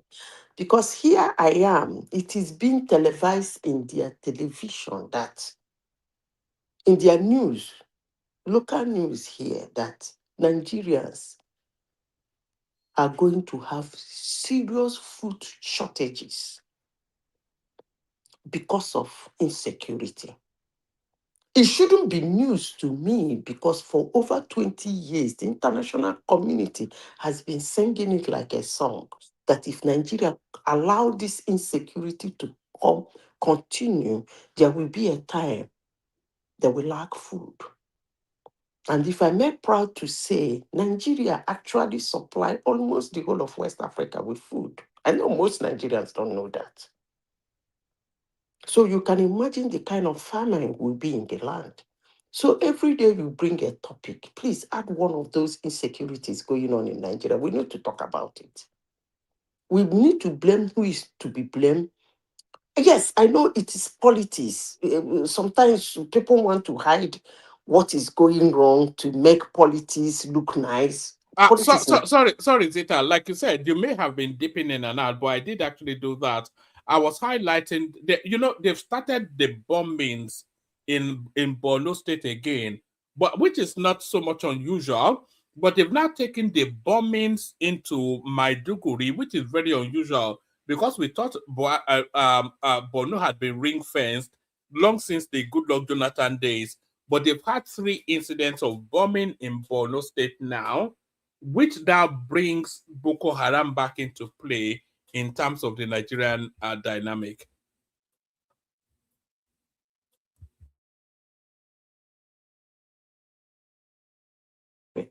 Repeat your question again. No, I was just highlighting that we actually brought that as part of the subject matters. There was a 3 bombing incidents in Borno State today or yesterday now, which we're saying we've not really had. We've had bombings in Borno State, but this one's happened in Maiduguri, which makes it unusual because that's the capital of Borno State, as you know, and we've not really had that many incidents of bombing in especially Maiduguri. So we were asking then if this is a repeat of the Goodluck Jonathan type of politics. Okay. I wouldn't say it's a repeat of Goodluck Jonathan politics. It will actually be unfair for me to say that. In as much as I believe on what late ex-president of Nigeria, Muhammadu Buhari, said about Boko Haram. He said, if you are living with a Boko Haram, you are a Boko Haram. Why did he say that? Nobody actually wants to be buyed. Trust me, nobody. So, in next sense, technically, because he's a military man, what he's saying that if you live around those people, you stay with them, it's either you are their sympathizer, their supporter, or you are them. In any way, you cannot be complaining about what you tolerate. Period. So now back to the topic. You see, one man, I don't know whether you did Islamic religion in school or you go about their documentaries and read about them and things they do. You see, No, I know very little about Islam. In fact, I didn't even pay attention to it until about 3 years ago. That's actually funny. Anyway, so you see, there is one thing about them that most people don't notice. They are a people that believe you dare not dare them. And that's why when they want to mash them, you mash them, wow, so that none will be left. You see, this thing is happening not because of politics, it's because you saw what when somebody came to your platform to romanticize about how they have upped their game. Okay? And he's not saying the game has been upped. He keep mentioning that the United States intelligence has come. And since they come, he keep making reference to their presence. So that's who they are. Until you give them what is called extreme woto. When I mean extreme woto, you're not gonna leave any. You must be madder than they are for you to be able to handle them. You don't seem to, we the people who are not part of them do not seem to understand their ideology. But if you have watched their documentary and read about it, you understand that their ideology deserve an extreme, when I mean extreme madness. You have to do unthinkable. Something that a normal human being will see you and say,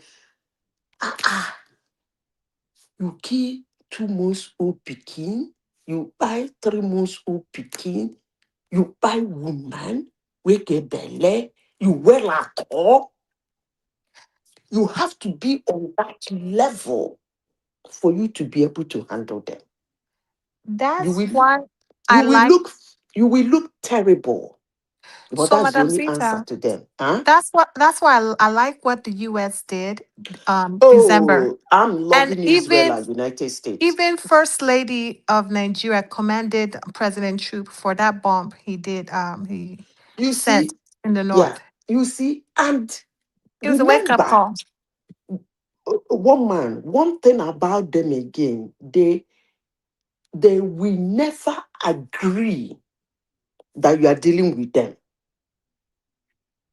If you go one-on-one with them, they come up with all manner of propagandas on how they are dealing with you. So the only way to deal with them is to, rah, rah, rah, rah, rah, rah, rah, rah, rah, so that there is no need telling story. The physical eye can see what you have done. There is no propaganda anywhere, or they didn't hit me well. I was the one that hit them 3 times. You shouldn't give them room for that. So So, that's but exactly. Madam Zita, if Tinubu, his administration does that, so what repercussion would he face in the next election Let me say from the something. north? I Mhm. think um, I will say something that people will not like, but I'm gonna say it anyway. The madness of insecurity in Nigeria it didn't start with Tinubu. He might try his best. It became very close to us because of technology. That's why you have the news in your hands today. You turn your ear like this, you hear news. You turn like this, you hear news. You are walking in the street, you are having it real time. That's why it seems as if an impossible is happening. They've been like that. They have always been like that. Even if you start tracing it after 1914, you start tracing it coming, you will see all manner of jihad they did in those areas. ridiculous, funny, unspeakable kind of massacre that today they actually do not have anything to show for it. Honestly, sincerely speaking. Instead, it took them 50 years backwards. So that's who they are. But I would always ask one man, it's good we talk about it here on this platform. It's not all about politics. But good question you asked, he said, if Tinubu go down woto, how would he feel? There are several ways of going woto. There are several ways. If he still wants to do it now, he can still do it. He will do it so badly that he will reduce the number of votes that will come out from there. That's if he has the willpower to do it. He will do it so bad that the whole of Northeast. But if he does it and he loses the election off the back of that, what purpose would it serve? No. That's why I said he will do it so bad that the number of votes that will come out there will not be much. That's genocide, though. That's just like Southeast vote. Do you understand what I'm saying? Maybe you might not understand. What you're saying is like genocide, Miss Madam Zita. Even if that's you don't eradicating the whole North. You see. You know, Zita. Do you know that you are an extremist? Did you know that? Well, you are though. On the low key, you are a bit of an extremist on the low key. It's the same language you were using for the Iranians. It's still the same language. What man? You see, I laugh at this thing you said. Maybe I was talking from kind of military perspective. There are some security challenges. I've said this several times here. You don't have a choice rather than to. If you actually really do want to end it, you have to go that length. There is no other option than to go that length. If you monitor Hiroshima, if you follow the story of Hiroshima. Yeah, citing Hiroshima as an example to Boko Haram. What is wrong in Hiroshima, Renda? No, but you can't Hiroshima. Hold on. When I mean Hiroshima, I don't mean nuke now. No. I know to go to that extreme is what you're saying. But you cannot go to that extreme because there's an overlay of innocent civilians. The abundance of the overlay are innocent civilians. A bit like we hear from the Middle East that they are human shielding atrocities. So you cannot be like the Israelis, just carpet bomb everybody. See, one man, you see, if you look at the military, knowledge came from the military. Most of the things we use today come from the military. They think far ahead of time because of mostly the situations they find themselves in most circumstances. If the military tell you that at certain point, that is the last option, please believe them. I used to give people example of Odi in Nigeria. Most countries in the world hated Obasanjo because of that. In fact, he lost Peace Award because of that incident. But believe you me, one man, there is nothing you would have done. Those boys have charm on their body. You need to see them. They look horrible. They look frightening. If you see them as an adult, you go to bed in the night, trust me, you're going to have convulsion. Not ordinary nightmares, you will have convulsion. There is nothing Obasanjo did not do to stop those boys. Immediately he did that OD, everywhere went quiet. And if he didn't do that thing, I don't think South would have been livable. Do you know why I say go extreme? If you don't go extreme, you will breed another type. And that's what is happening in the northeast and northwest. But you know, there's a phrase they say: horses for courses, horses for courses. So what does that mean? You cannot use a racing horse as a farm horse, and you cannot use a farm horse on the tracks to race. So horses for courses. You know, if you go extreme with this fundamentalist, then it can go one or two ways, because they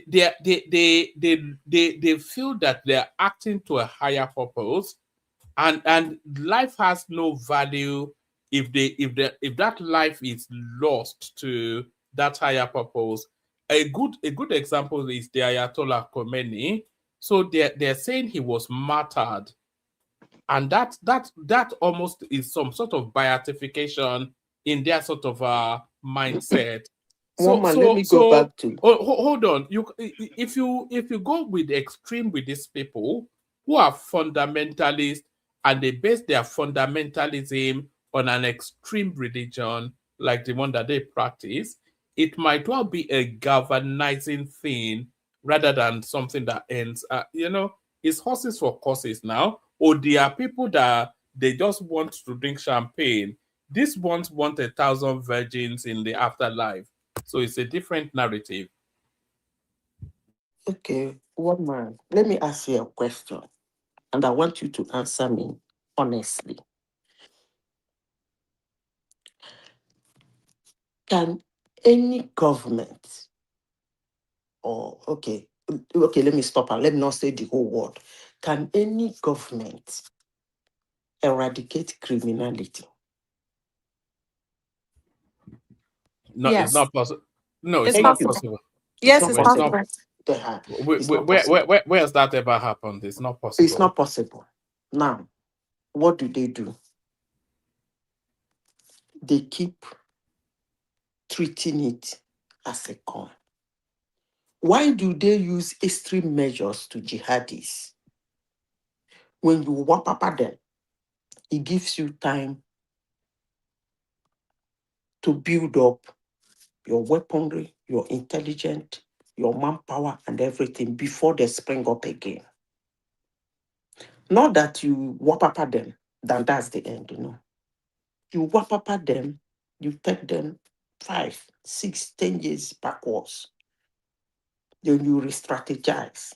Yeah, but what happens in 5, 6, 10 years time? They'll be breeding again now. They'll be coming up again.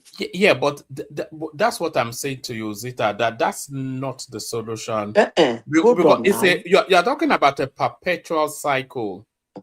I'm not talking about a perpetual cycle. That's what you're saying now. You set them back, you build up your strength, they real galvanize, they beat you at a later point in the future. You set and you hammer them again now. So when does it end? That's why I asked you a simple question. That's why I said that's a perpetual cycle. That's why I asked you a simple question. Can you eradicate criminality? The answer is no. But you cannot use. You cannot stop jihadism. No. Or whatever. Hold on. You are using the wrong example to make the point, because criminality is different from fundamentalism and extremism. And then people that vest those things in religion that consumes their life and promises an afterlife. If you really want to go into, it's a non-kinetic sort of a thing. It's a matter of reorientation. The only thing that can stop that level of insurgency, both in Nigeria and globally, is to win the argument that they vest it in. And that will still have to come within that religion. So if you go into the liberalized understanding of that religion and find a way to promote it above the extremist part of that religion, then that's the solution. But if you say you're continuing to bomb them, then you better be ready to continue to bomb in perpetuity. Of course. you get ready to continue to bomb them, because removing the ideology from the religion is killing the religion. The religion will no longer be existing. And it cannot stop existing. That's just the truth. So you don't remove the ideology from the religion. You can only make them to be a little bit calm for some time, more especially the extreme ones. You disarm them, reduce their number in quantum. They have to, it will take them, because it usually do take them time to start all over again. Because when they start, they don't like starting little. They like starting fiercely. That is what their religion taught them. So 10, 15 of them cannot start it. No, they don't do that way. They want to show, they like showing numbers, they like showing power, they like showing intellect, they like showing knowledge, they want to show wisdom, they want to show maneuver. So they don't, if they're little, they don't back on anything. All right, Zita. I want to try and bring Baba into the conversation. I think it's been patient enough, and we don't want to test his tolerance I don't even level. know why Baba is keeping quiet. I was wondering why he has been, but Baba has been a gentleman today. But Baba, are you there? How are you, one man and panelists? How do you do? Don't let me waste much time. We are living in an interesting time, and a lot is happening in our country. A lot is happening, small things, big things. But a lot of us are not very observant, actually, because I think security is taking most of our attention away from other pluses the government actually is garnering.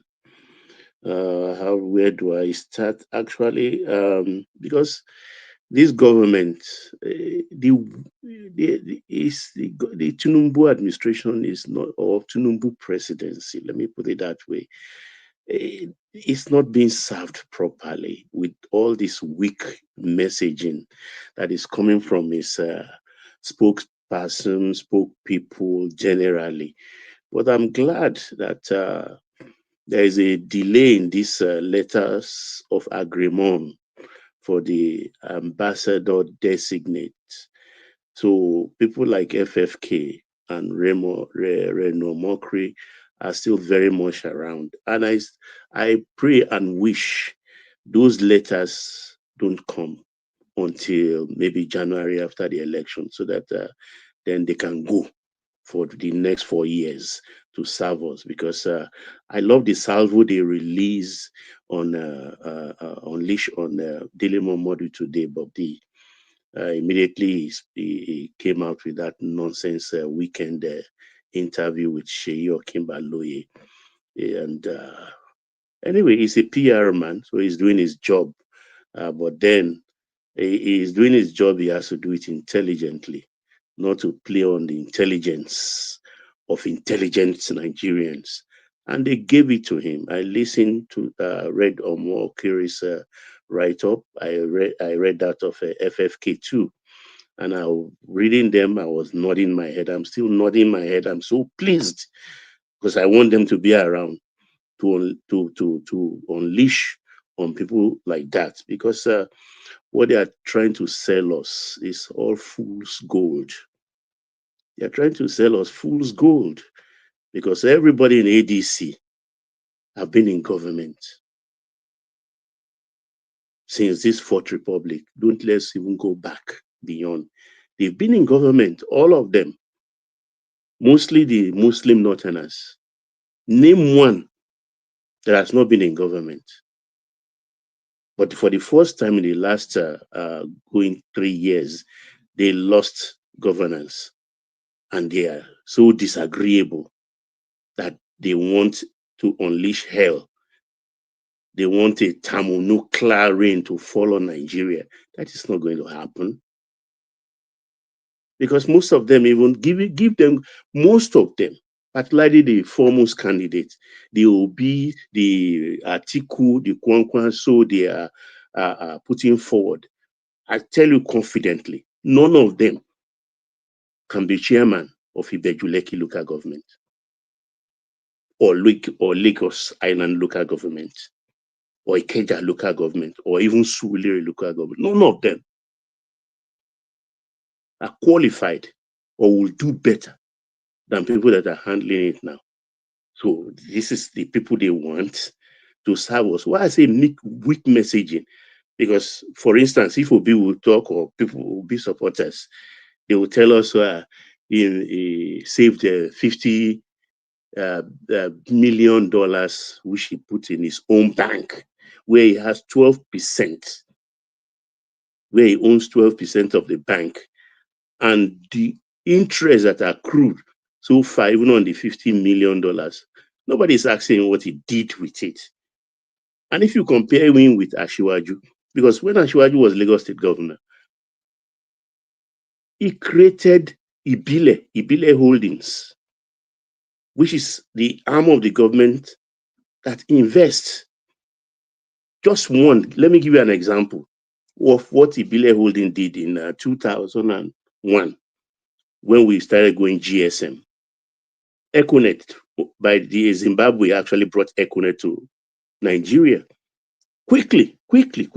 Ashwaju gave them 4 billion naira, which was then about 30 million. In 2001, 4 billion was about $30 million. He gave them so that they can obtain their license and start operating. Do you know how much she got from that $4 billion? I mean, that $30 million? In 2024, when Lagos government divested from Econet, when they were going to sell it, that 10% share, that $30 million, which was 4 billion naira, gave Lagos state government 19 billion in 3 years. 19 billion, which was about $120 million. 5 times what, or 4 times what Lagos state invested. And tax was paid. That was not a brewery that is losing money, according to Professor Soludo.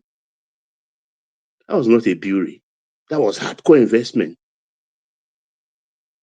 I wish, and several others, I'm just mentioning only one of Ibile Holdings, investment and profit-making machine. So when they don't know anything, I mean, they should just kind of keep quiet. Keep quiet. Because do you know, even this, with all the northern bravado they are displaying, do you know the Sultan went yesterday to go and beg Ashiwaju for El Rufai release? No, I saw those images, but I wondered why he was there. Is that what you think, that he was there? Yeah, no, not I think. That was the principal thing. He went. A man who refused to go a week ago when others were there for iftar now went, rushed to the distance to now start begging for El Rufai. They want to, please just give him bail. They know the wheel of justice grinds slowly in Nigeria. Everywhere it grinds slowly, but in Nigeria, it's more slowly than usual. So it's like when you suffer your 20 days, 30 days in detention and you are released, the case may take years. The case becomes years and you'll be going up and down and doing rubbish. But they forget that El Rufai mouth cannot be tamed. El Rufai mouth cannot be tamed. And they were giving their real answers. Why didn't the Sultan go there and make arrangement for how to stop the banditry that is going on, the terrorism that is going on? But he only went there to go and talk about a washed-up loser like El Rufai. That's what he went there to do. He's not talking about insecurity. They are unleashing on innocent Nigeria. Anyways, there are people that are killing. As far as they can restrict it there, but they are bringing to Southwest. We have their weapons. We're preparing for them. If they don't want to just restrict to their region, let them bring it. Let them come on. Because these are the things actually that will make the country not work. And whether they like it or not, this Tinubu will be there till 2031. And I want them to make that mistake. Not to give Obi that ADC ticket. Let Atiku get it and contest. That will give people like me, God sparing my life. I will write and make my voice heard. That it's now an open book. Anybody can contest from anywhere. Abia governor can contest. Anambra governors can contest.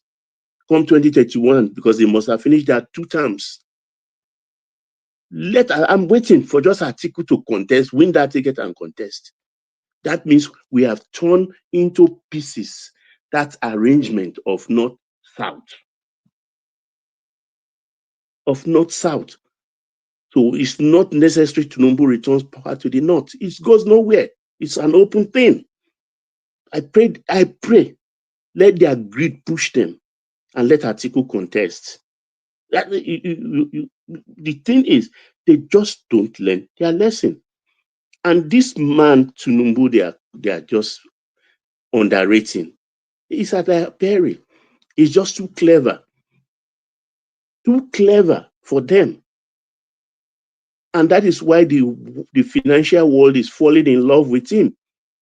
Because in modern African politics, in Africa, he is the only one so reliable. He has not changed his policies. He has not flip-flopped, despite all the noises. Other presidents, quick, with the kind of noises we've had from Obedient and other people, he will have run into this thing and reverse all his policies. But staying the course has helped us so much that investors are coming. NGX is one of the richest bourses in Africa today, and even in the world. People are making money. People are making profits. And do you know who is going with him to England? The recently cross-carpeting governor of Zamfara is going with him to England. They must be airborne by now. And that's so beautiful, because I know what he's going to do there. Because there is a thing that's happening that nobody is talking about. Can I come here? Just give me 30 seconds more to make this point. And I want you to concentrate and listen too. One of the richest northerner today, which we are not talking about, is Senator Yari, who rules Zamfara State. And how did he become rich? The gold in Zamfara State. The gold in Zamfara State, which we are not looking about. And that's why Dele Alake is also in tow in that England trip. He is going to solve a lot of things, because that gold, Yari stole over $50 billion worth of gold. During Buhari's time, when Aso Rock was even asking, he brought some gold to Aso Rock. And do you know what the cabal asked Buhari to do? That they have to open an account in Central Bank. Was that Yari or Mia Malabune that brought the gold? Yari was the governor. But when he brought it, they said they should put it in Central Bank in the accounts of Zamfara State, not Nigeria State. That's the instruction they gave to Emefiele. What happened to that gold till today? We don't know anything about it. That gold disappeared. Compare it. If other states, if Niger Delta is chopping their own money like that, or even Lagos State, where we do 40,000 barrels a day in Lagos State, at the Dahomey Basin by Yinka Folawiyo and the JVC partners, which is far more than some regions anyway. Some regions who are doing 2.3. Lagos does 2.7, 40, that which is 2.7% of Nigeria's total daily production, which is 40,000 barrels every day. Imagine, I mean, we could easily load up and just go. These are the Dahomey Basin is at the extreme corner of Nigeria. Who will know? Who will know? Nobody will know. But these are money they've been using and chopping.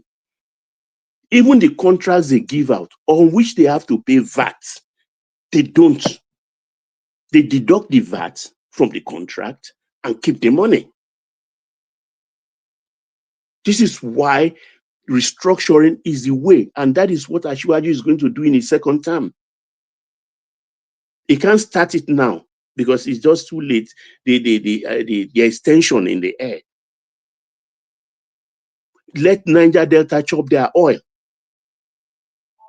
Whatever they do with their money, it doesn't concern anybody.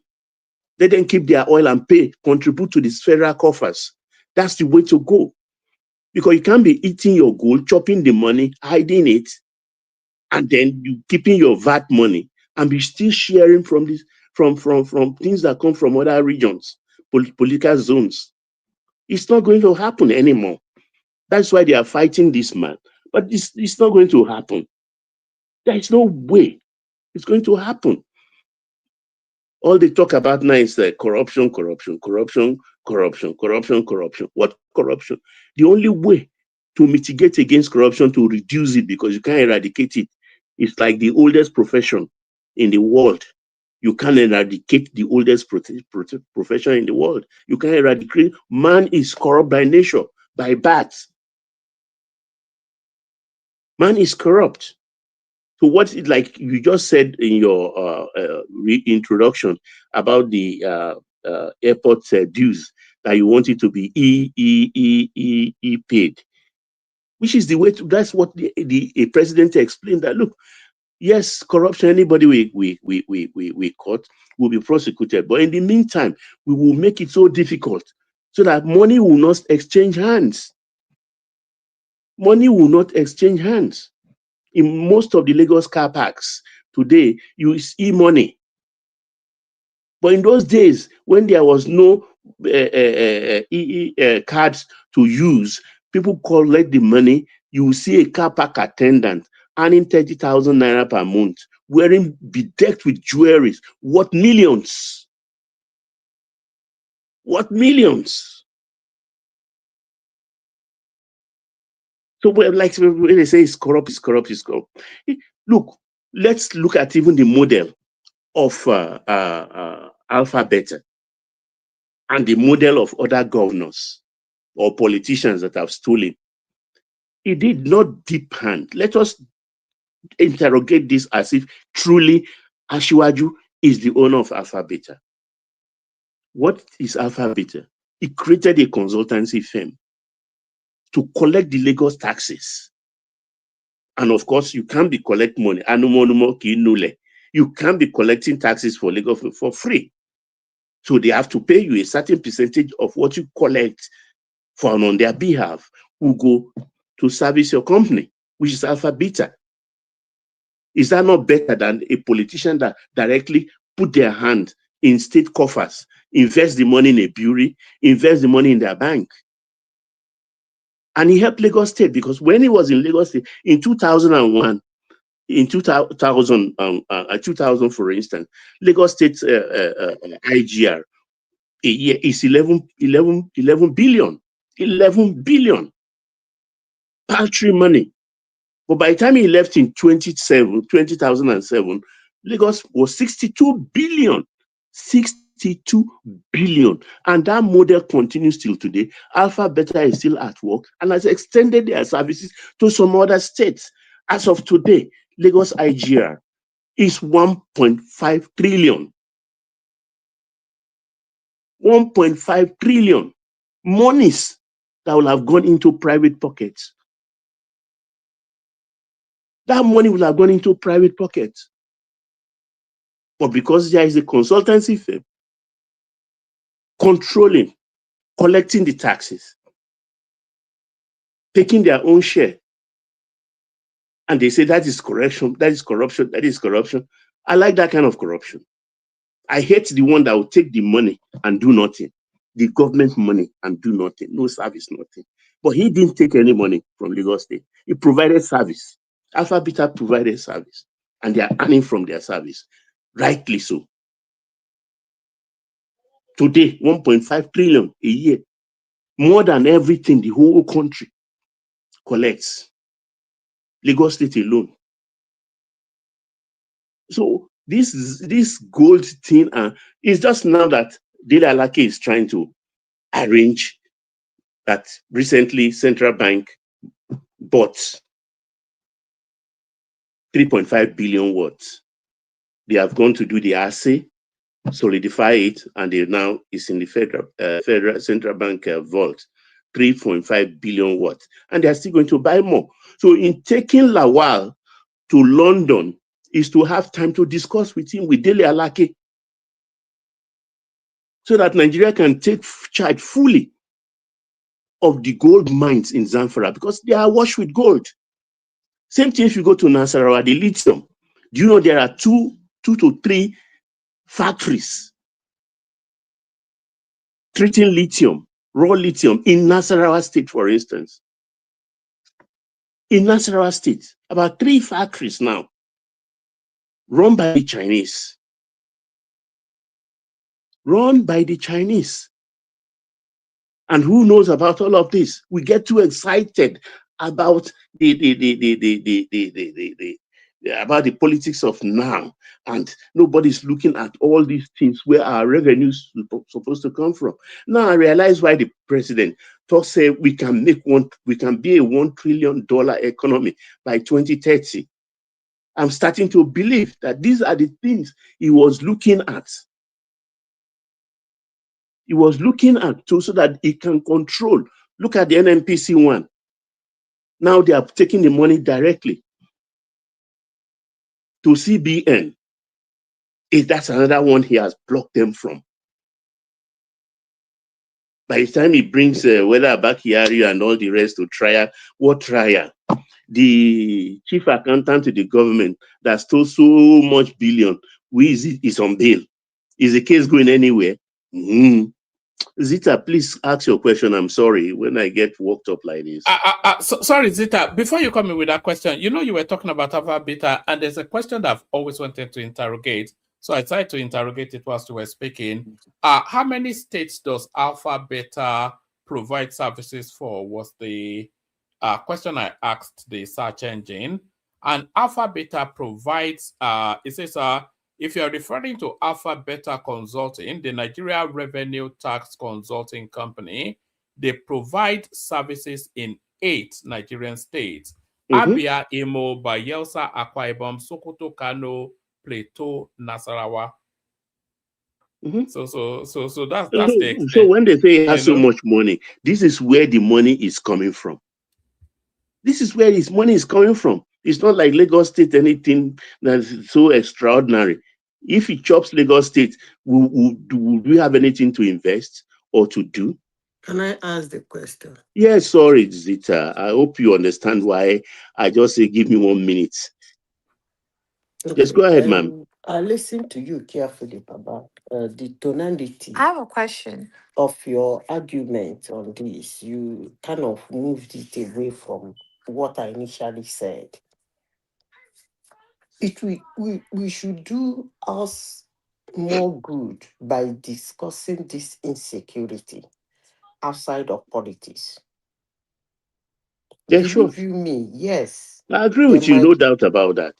You get my point, because I am privy to some private discussion that I can't even say it out. Even one man that is my buddy, I don't tell him things like that because they are too extreme. So go ahead, please, ma'am. I'm not saying that somebody might not use insecurity for politics. It has happened severally. That's okay. But what is happening in Nigeria now to a normal person who has been following it for years, maybe reading from the time of 1914, you should understand that that area has always been like that. It's because it has not been well handled. That's why it is escalating. And again, I thought about somebody coming here to romanticize about because Oyibo people come, so they go show them Chege, go out there then. Apart from that, the second thing is that the people doing this thing, it is their nature to be violent. So whether Tinubu or any other person, it will continue. So when we, unless an unimaginable measure is being taken. That being said, before they call me extremist, that being said, Baba, anytime we want to discuss this insecurity, can we please keep the insecurity and discuss what is happening in our military, in people in Boronu, the headless mob, the ragtag? We talk about them. We should not be crossing it over and say the way the election is as today, Tinubu has done them wheezy. In fact, Jogolo they are dancing now. Honestly, sincerely speaking, it's going to be a shock if he's not winning that election. I'm surprised he went into that place and did what he did and killed every opposition around. So, No, but that is Zita, not the point. yeah, The I point like the is that point. Yeah, there is insecurity in Nigeria. I don't care see, how anybody look at it. I don't care what is the cause. If you know the cause, then stop it. Zita, this is That's the what I'm point. saying. All This is the this point. election, Wait. I we understand. campaign. If you come out, that's why they're doing that. Blah blah blah. I've had enough of that. Look, what is Let's happening discuss is, politics and let's wait, discuss insecurity. we've Thank you, Baba. allowed these people enormous time. They've overtaken this country. They've overtaken, even before Buhari, before Obasanjo, it has always been about them in the north. That was why I was saying, and I think Dr. Simba was trying to disagree with me. And I asked him, call your people in your village, in your state, and ask them. Don't just ask me. You see, this thing has been there all along. In the police, they have more. In the army, they have more. In the navy, they have more.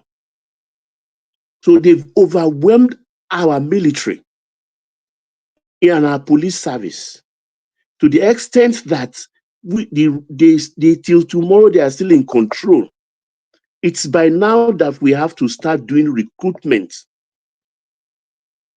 and putting things in there and letting every state supply people so that we can get our numbers again. They have more major generals. Just let me finish this, my beg, Prince Daddy. Just give me 30 seconds. They've overwhelmed us. You can even see them brazenly telling us that they want to rehabilitate terrorists. And according to sources, they did. Even though they denied that they did not recruit terrorists into the rehabilitated terrorists into the army, they did, Zita. You will not believe that stupidity. They did. And they are the ones actually giving information. The ones they did not recruit that are free are sleeper agents for these terrorists, giving them information. You can see why, when you asked me, I agreed with you that we have a Boko Haram army. Do you understand the enormity of the rubbish we are fighting? A terrorist, you say they are repentant, and you recruited them into the army. Those you cannot take in the army, you allow them to roam free, and they become sleeper agents, calling in the terrorists to come and do harm. Are you following the madness that is going on? So it's a very, very touchy. That is why I'm mad that their leaders are not saying anything. None of them. But which version of Quran are the terrorists reading? Jokuanum, ask me. Ask me. Are they reading the one they are reading in UAE, in Qatar, in Bahrain, in Kuwait, in Saudi Arabia, where they have all this glass and chrome all over the place, shiny, shiny, lovely place, good roads? But Baba, I think Prince wanted to put a position. Yeah. Sorry, Prince. Come in, Prince. Yeah. Thanks, Baba. Thanks, Mohammed. I was just saying though, your complaint or however you see the Northerners, what they're doing right now in terms of their dominance in different sector of the country or institutions, they were not the one that set the precedents. And I think in your numerous narratives, you've told us how a certain tribe also dominated different institutions and sectors in that country. So, and I think I've said it before, I don't blame the Northerners, because if anyone had the opportunity to take advantage of as they are right now, supposedly, they would. Because the Southeasterners, they did it. People like you talked about how they dominated the army and the civil servants. And now the and where did they take? turned. Where did that end us in 1966? When you chop belly full, you want to bust your stomach. That was a coup, Prince Daddy. That was a coup. No, that's the wrong example. That was a coup. That's not jihadists bombing people. That's these people are maniacs. It's a different. I'm not talking about. I know. I'm not. I'm just talking in general. Even before the coup, we have certain tribe that dominated certain institutions or industry. It's well documented. Just make sure they're not bombing nobody. They're not doing jihadist acts. Okay. I'm trying to separate they're not that. killing Not other all tribes. Northerners. Not all Northerners are terrorists or suicide bombers, whatever. I'm talking about normal people, normal Northerners, which 99.99% are just normal, not crazy. And it is not strange, by the way. It's only the Christians. It's only I believe I will say it with all my chest. Only the Christian nuts that are normal. The rest, no. Anybody can abuse me anything, but if I will say that, because why? I am yet to see one person, one of them, whether the Sultan or the Emir, anybody coming out to condemn this terrorism.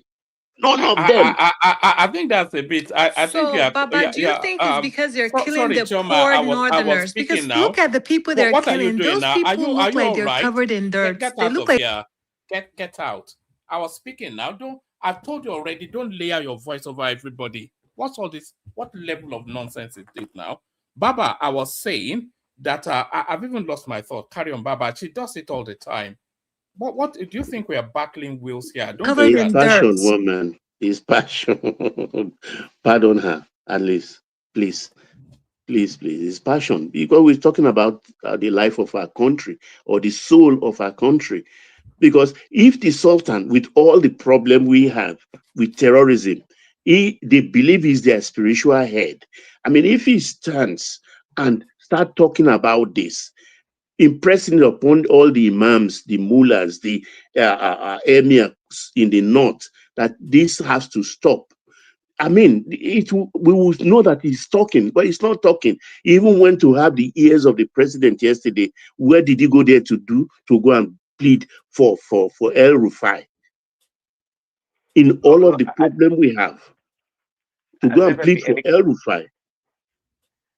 If one man knows, or Baba, has there ever been a time of a northern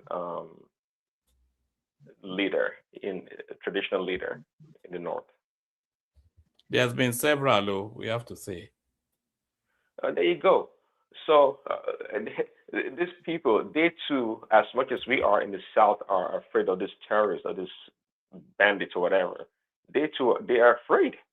Don't you think? What do you think, Baba? If they had a chance, they would speak up about. Well, look, what about what do you call it? Atiku himself? Did he not apologize or withdraw his statement on Twitter or X for condemning the killing of the northern student? Did he not do that? You are getting my point now. Even the best of them are not seeing anything bad in what is happening. That is where my grouse is. That is why I'm mad every day in spirit and in body. They can't just challenge this unruly terrorists. They can't do that because their lives give also information, give correct information to the security services. Don't sabotage. Don't sabotage. This is where the problem is. They are not cooperating. Ladies and gentlemen, Simba is here, so I'm going to bail out. It's quite early where I am. So Simba, you round it off. Thank everyone. See you tomorrow. 1 minute. Yeah. Before you bail out, actually, a few days ago, I think Rufai got one on you. What do you call it? Rufai on Arise Television. When he used the word, Arise what? Yeah, TV. When he used the word Bofas, he actually pronounced it correctly. I think you may have gotten it wrong. Did I? Is it? No, Voltfast. That was the word. Yes. Did I say it was Voltface? I was correcting him. Say, all right. I have to check that because I've always called it Voltface. And no, it is Voltfast. But he still pronounced it wrong anyway. 1 minute later. I'm checking it now. Now you. It's Voltfast. Let's see. Oh yes, you are right. It's Voltfast. I just checked it now. All right. Apologies to Rufai. So he got that one on me. All right. How dare you speak of all people? Imagine being caught off guard by Rufai. All right. Thank you, everyone. See you tomorrow. You couldn't wait to flog me with that one, Prince, could you really? Look at this. We don't know everything now. Nobody is 100% when it comes to English. No, because language. I was actually mocking him, but I think Prince actually. All right, Prince. Well done, touche. All right.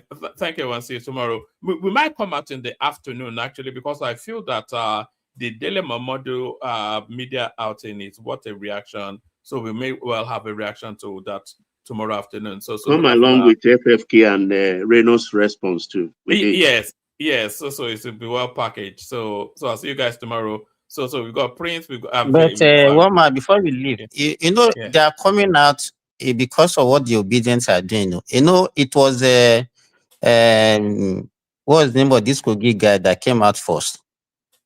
And was speaking in defense of Atiku, Dino, before Dele Momodu joined his own. So you see more of them coming out like that. So they're just giving you an incline to what is going to happen in their primary. Oh, you mean they are already, because anytime Dele Momodu comes, he always speaks in the space subordinating. Yes, I think I see where you are going. They are already telling them that, look, you are only there to vie for the vice presidential slot. So, yes. But, you know, Dele Momodu, it surprises me somewhat, the sort of politics that he was playing. You know, Tinubu was one of the people that, Tinubu and Abiola, they're responsible for that guy's weight now. They fed him fat. But look at the way he's... That's a Yoruba man for you. No, it's an Edo man now. Is it not an Edo man? No, you can't say Dele. He grew up in Ife now. In Ife all his life. Dele Momodu is a Yoruba guy. He just like St. Patrick is an Edo guy. Bàbá mi parí òwe yìí, Simba, ilé tó ń tòrò. Ọmọ àlebẹ̀ ò tí dàgbà ni. There you go now. So that's Dele Momodu right there. No, but what man, you will have asked Prince Daddy to finish it for you now. Prince Daddy, Yoruba. There you go, Dr. Simba. There you go again. All right. At least if my English is not up to par, my Yoruba is catching up. But thank you, everyone. See you tomorrow. Cheers. Okay, Yes, Okay. carry on. And who is talking now? No, I I just think, came in to stand in for woman. okay, I think Zita can take over from me. But Papa, you've not spoken on the headline still.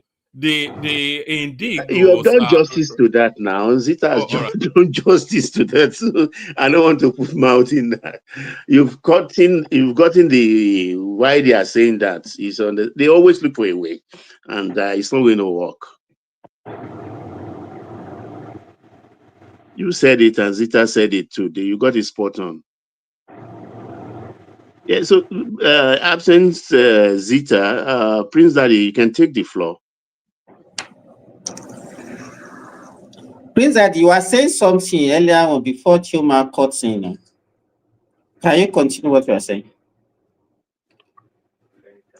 Yeah. I think what I was saying, you two, you've made a comment about it. I was talking about. No, she did. She's not. Maybe probably because maybe she's not a student of history.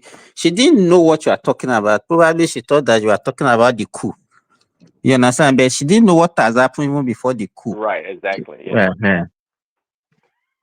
Yeah, I wasn't talking about the coup. I was just talking in general that before the northern domination came about. Yeah, because Southeastern too were before dominating. then, the officers' corps alone, officers' corps, more than 60% are all Southeasterners of the officers' corps.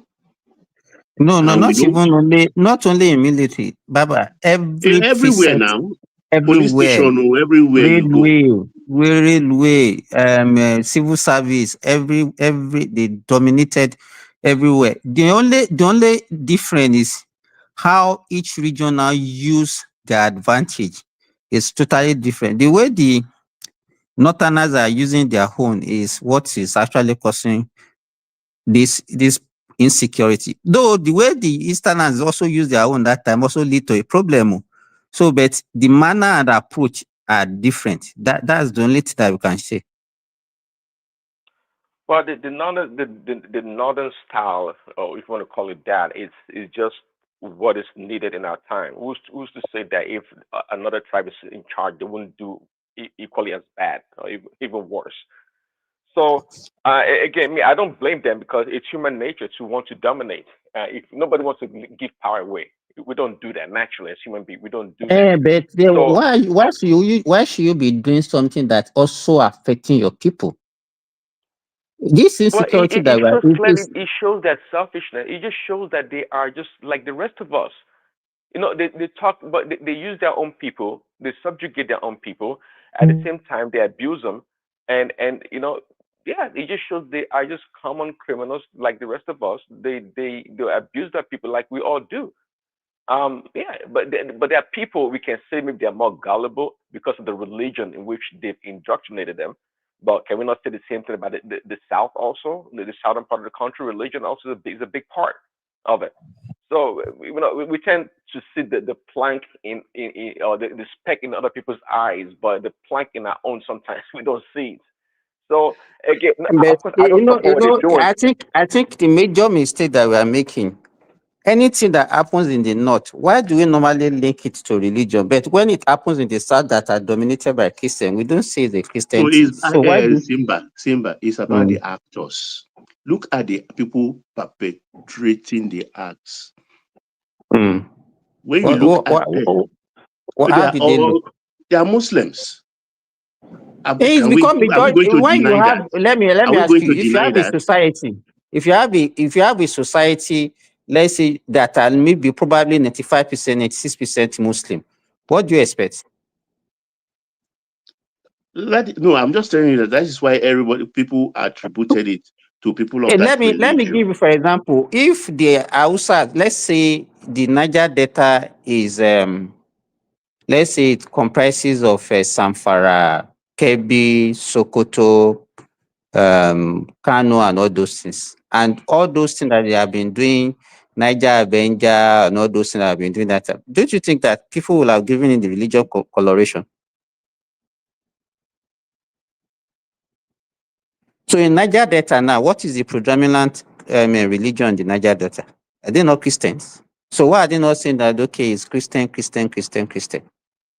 But then they were fighting for share of their oil now. What anybody will have a reason for fighting for whatever they are fighting for. They have a reason for doing whatever they are doing. The reason might be different and it might look more reasonable than one. The one might be more reasonable than the other, but it's still the same. So giving it a religious coloration because predominantly the people that are perpetrating it are Muslim does it will make us to actually okay. Now you said because each time you say okay maybe they want to Islamize. If they want to Islamize, their people are all are Muslims. So why are they kidnapping them? Why are they killing them? Most of the people that are being kidnapped and all those things, majority of them are Muslim. Even the one that happened in Kwara State, they are Muslim. So, but because what I don't want is that thing is making us to lose focus on what is actually happening.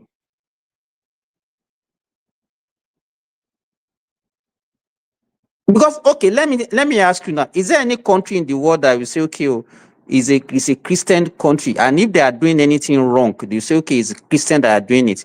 But we have anything that happens in any Muslim nation, we give it as a religion. You give it a religion coloration. Why is it always like that? In Uganda, we have a rebel in Uganda. Why is it not giving a Christian coloration? Well, because let's not kid ourselves. Because they, they tend to put their religion forward, if I can say that, and they do things. Yeah, let's put it, they do things in the name of their religion. They say themselves. They put their religion. They mix or they intertwine their actions with their religion. They do that all the time. And you're right, because I mean, apart from terrorism or whatever, anyone as a Christian in any Christian nation, they do equally as bad, in a lot of ways. There's so much filth in the Christian nations, I mean, you want to talk about pornography and all those things that's in the West. I mean, plenty of them. So they maybe talk against such things, but each country, be Christian or Muslim, they have their own vices, right? But we know for sure the reason why, if you have a Muslim-dominated country or a group or a people, we tend to put, when they do something bad, it just instinctively we say it is because of their religion that's pushing them, and that's just the reality. And it's quite clear that if you do the math, even in Nigeria, what percentage of Nigerians engage in this terrorism that we're talking about? What percentage is it? Able to build an app with your name on it. Very low. Base 44. Very low. Base 44.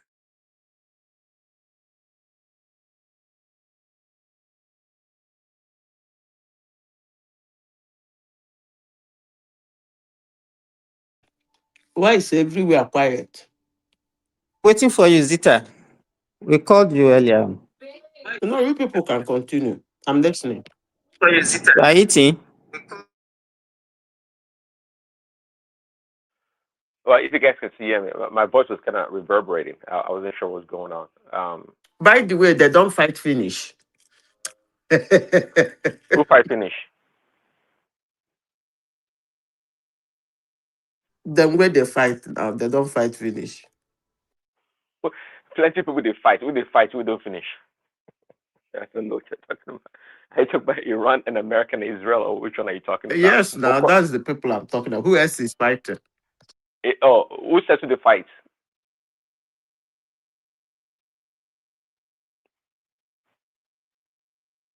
Are you there? Who says to the fight?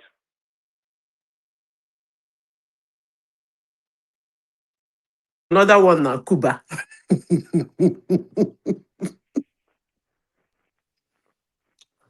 The next one now, Cuba that go fight. Well, I never hear that story. They said to the fight.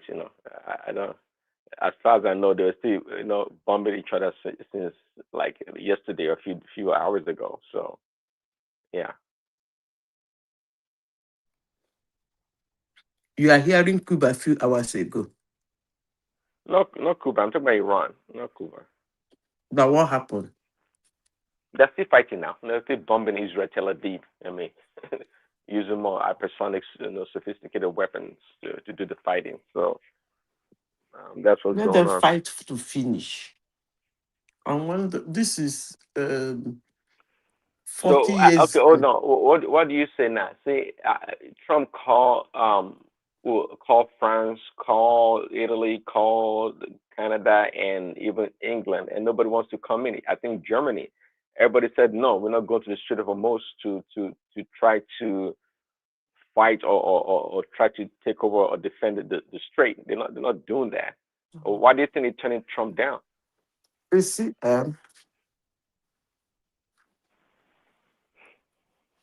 before I tell you I'm interested in something, I don't just jump being interested in it. You see this thing Trump is doing? That is actually why I like him. He has become the only president of the United States that you cannot predict. United States presidents, when they become president, the first thing the world do is to run profile on them. People like Russia, if you have been to Moscow, they have I forgotten what it's like, a branch like their ABI, but a branch of it. Their job is to tell the president what another president is made of. But they couldn't dictate Trump in 2016. They did all that. That's why when people say Trump is Putin's nigger, I go laugh.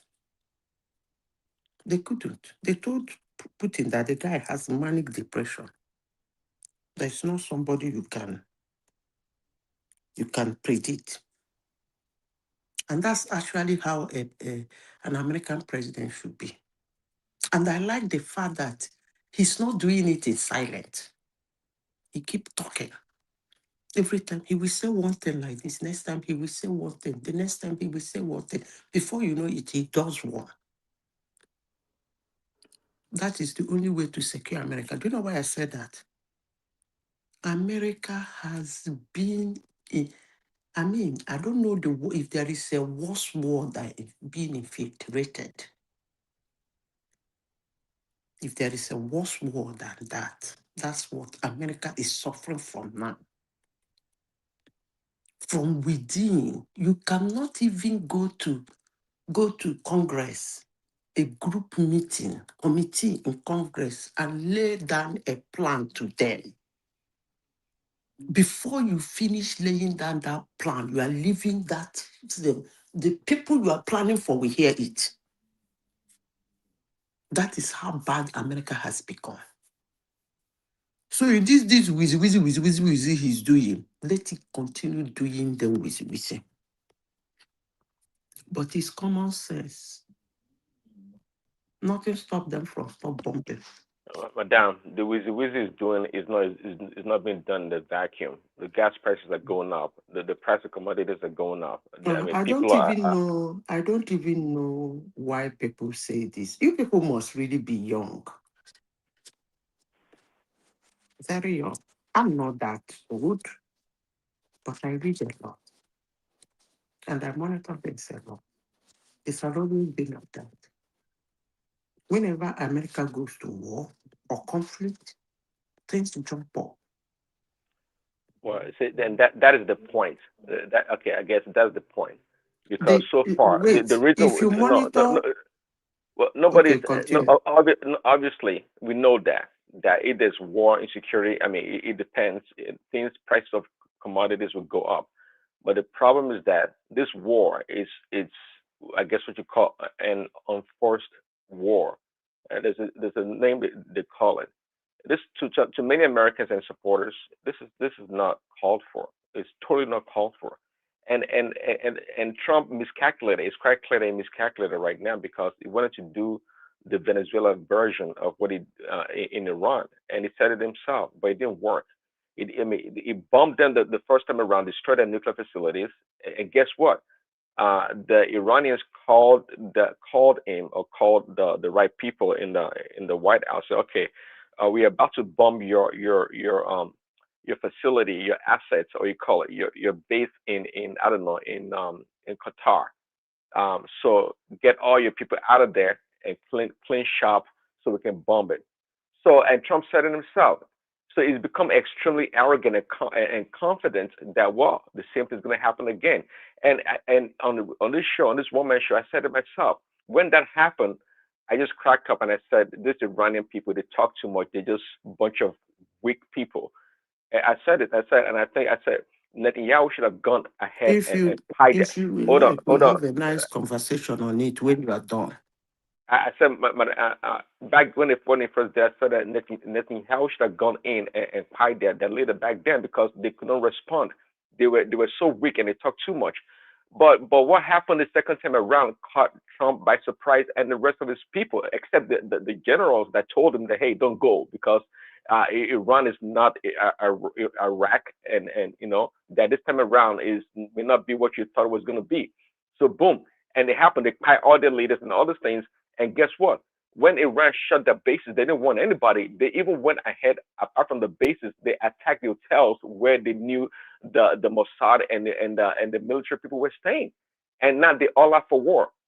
They all out for war, and they were underestimated greatly. I myself was kind of surprised. I know they have a lot of weapons and drones, but I You are didn't think they telling had a the story confidence. everybody knows. What is your point? No, you can say everybody knows. Everybody don't, no, obviously, if you know, but Trump did not know. So how about that? So obviously, you say you know because what we're seeing right now, nobody knew. Trust me, nobody damn knew. If they knew, he would not have done what he did when they told him don't do it. He didn't think that Iran had the balls to stop the shipment of the movement of ship in the Strait of Hormuz. He didn't think that. So he himself was caught by surprise. So don't say everybody knows. Nobody knew. Even Israel right now is caught by surprise. The way they've been bombarded left and right, they didn't know what was coming to them. So don't say that nobody knows. I myself didn't know. And a lot of people didn't know that Iran had the guts to do what it's doing right now.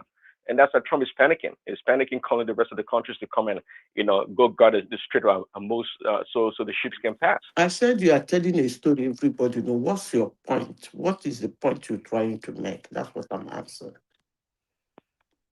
I don't know if I'm making a point. I'm just telling you what I'm observing. Not the EU. I heard that the EU are telling him that they're not helping. It's not. Can I speak That's on what I'm that telling Madam topic? Zita, and I say everybody knows. I say nobody knows. Everybody's caught by surprise. Yeah, they still not. They're not doing. They don't want to put their. Even the Spanish president came out and say, "Hey, he's not doing. You are Don't count telling me a in." story everybody know. It's in the news. But can we have a conversation on it? I don't know the point you want to make. But if you will listen, this is a global platform. Let's learn. Conflict and war is business in America. Any president of America that comes that doesn't do it might be bad. Trust me. It is trillions of dollars of business that keep America moving. Outside of the power of it, the financial and monetary aspect of it is also extremely important in the United States.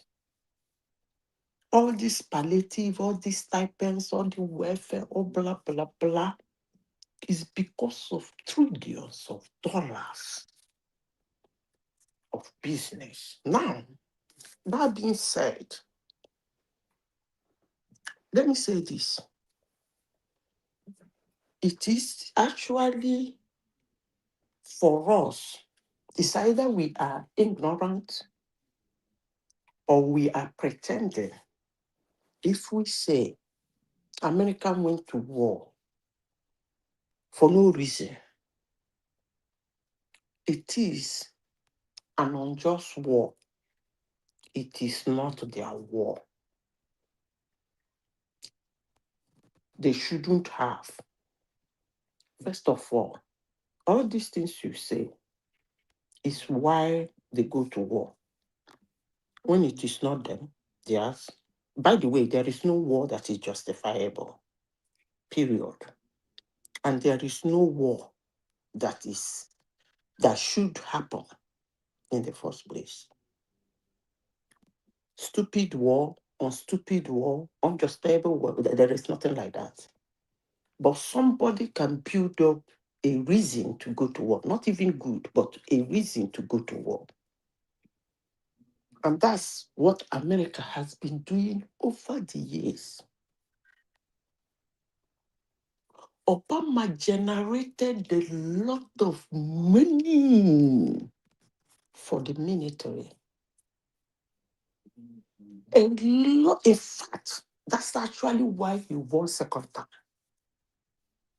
He generated a lot of money because Obama was sharing American weapons like candy. Obama used over 100,000 bombs, ranging from drones to missiles to name it. In fact, if my memory can remember, Obama was the first American president to test a drone on humans. That's what they do. And let me not be a little bit civil about it. I tell my friends who parade themselves as Americans, born, indigenous, acquired, I tell them it's unfortunate that you don't know what makes your country. All you need to do, if you don't like it, denounce their citizenship and get the hell out of that place. That's who they are. I hope everybody is hearing me. Hello? Yeah, we hear you. We hear you. Okay. That is who they are. That's what makes them. That's what makes them tick. That's why they are extremely wealthy, even with the number of citizens they have. For a country with that amount of citizens to be keeping that dollar and keep it rolling, I can automatically tell you that 60% of it comes from military. They don't joke with it. And they won't let any president of America joke with it. Now, coming to politics. So we try to understand now. Let me finish. Generate money for the military. We are confused. It's their military now, their military equipments now. They sell it. To who? To other nations. So what does that have to do with fighting war? Yeah, they test it in war. That's why Israel has copied them now. They test it so in you're war. saying whenever they go to war and use that weapon, that's when other countries want to buy. They have already started in Iran now. They have already started testing their latest. They started it today. They started it today. They've started testing their latest today. Oh no, yesterday. Okay, so you're saying the reason they go to war is because they want to sell weapons to the world. They want to sell weapons. They want to make weapons outside of the financial aspect of it. Mind you, the companies that make that weapon sell it to the United States government. And then they test it. And then others show interest. That's how they make their money. So America make money from selling weapons? Oh, are you kidding me? You don't know that? Well, that's why you're saying that's where they make most of their money. Yes, of course. Are you kidding me? You don't know? Okay. If you don't know. So that the reason they go to war all the time is because they want to sell weapons. Because they have to test those weapons to show the capability and capacity. Now, hold on. And who are they selling them? You see, if you listen to Donald Trump, when he's making those his so-called deals, what is the deal? Apart from the normal deal everybody makes, other countries make, you will hear him talking about this country is going to buy $90 billion worth of fighter jet, commercial plane, and all those things. Who's buying $90 billion worth of American? But you've been listening now to Donald Trump. I'm talking about when they are making their deal. You will hear they will say, Colombia, for you to do this deal, I give you 10% tariff, blah, blah, blah. You will promise to buy 550 billion worth of equipment, military equipment. It's one of the deal, very important to them.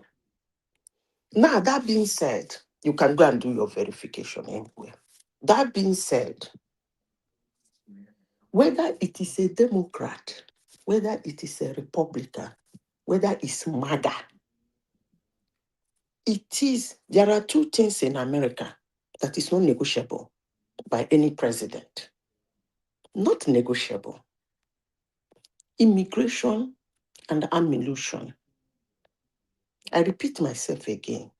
Immigration and ammunition is a given. You must wire.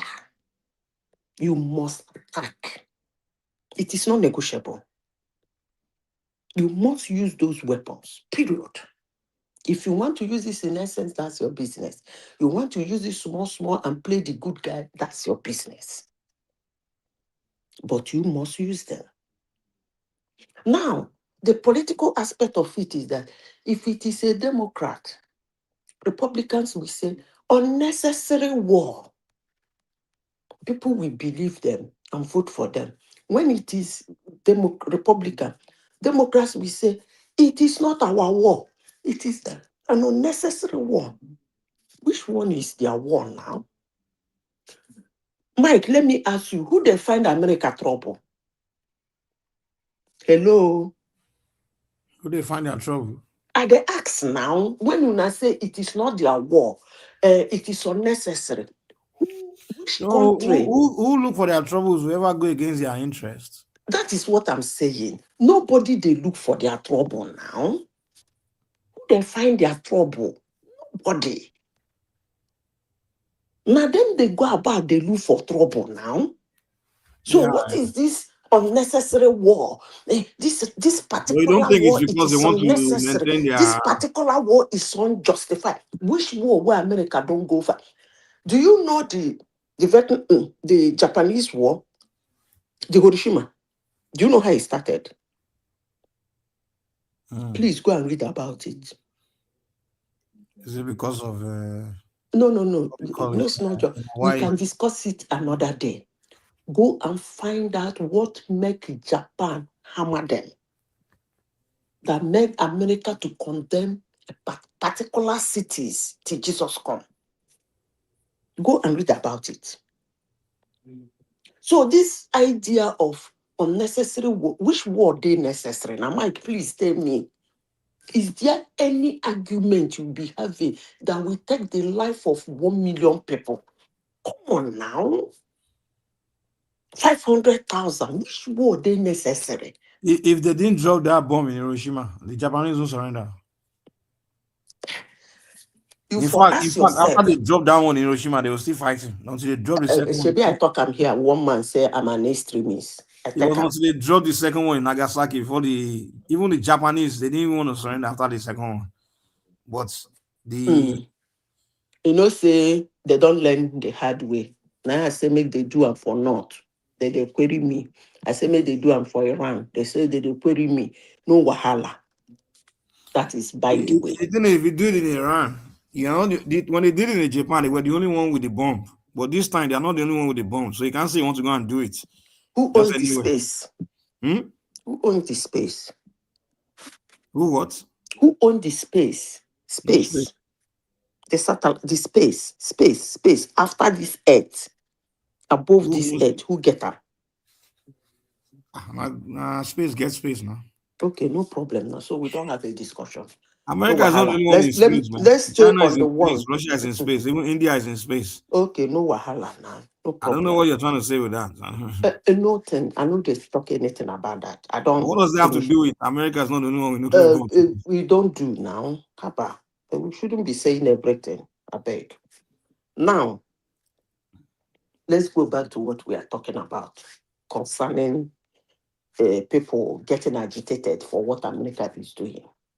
You should have asked yourself, why did they pick Venezuelan president? Is it justified? Because he didn't have nuclear bomb, that's why. Okay, the one they have crippled Russia, that Russia is dealing with propaganda now. Don't Russia have nuclear bomb? But you can't pick Putin now. Listen to me. Listen carefully.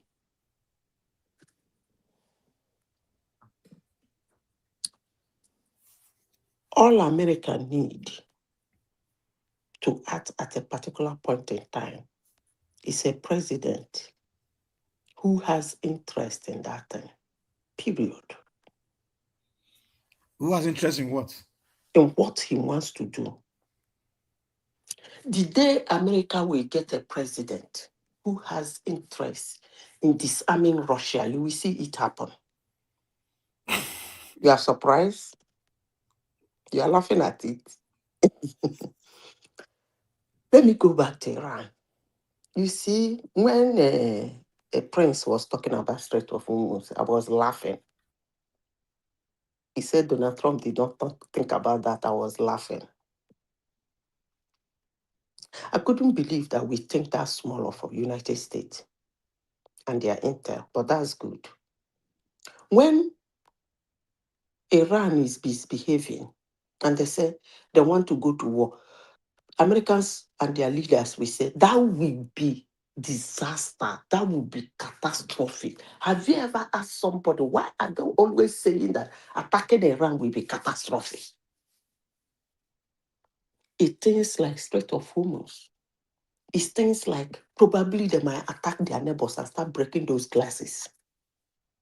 So that's why anytime you mention it to an American president, it will tell you it's going to be a disaster because of what he's seeing on his level.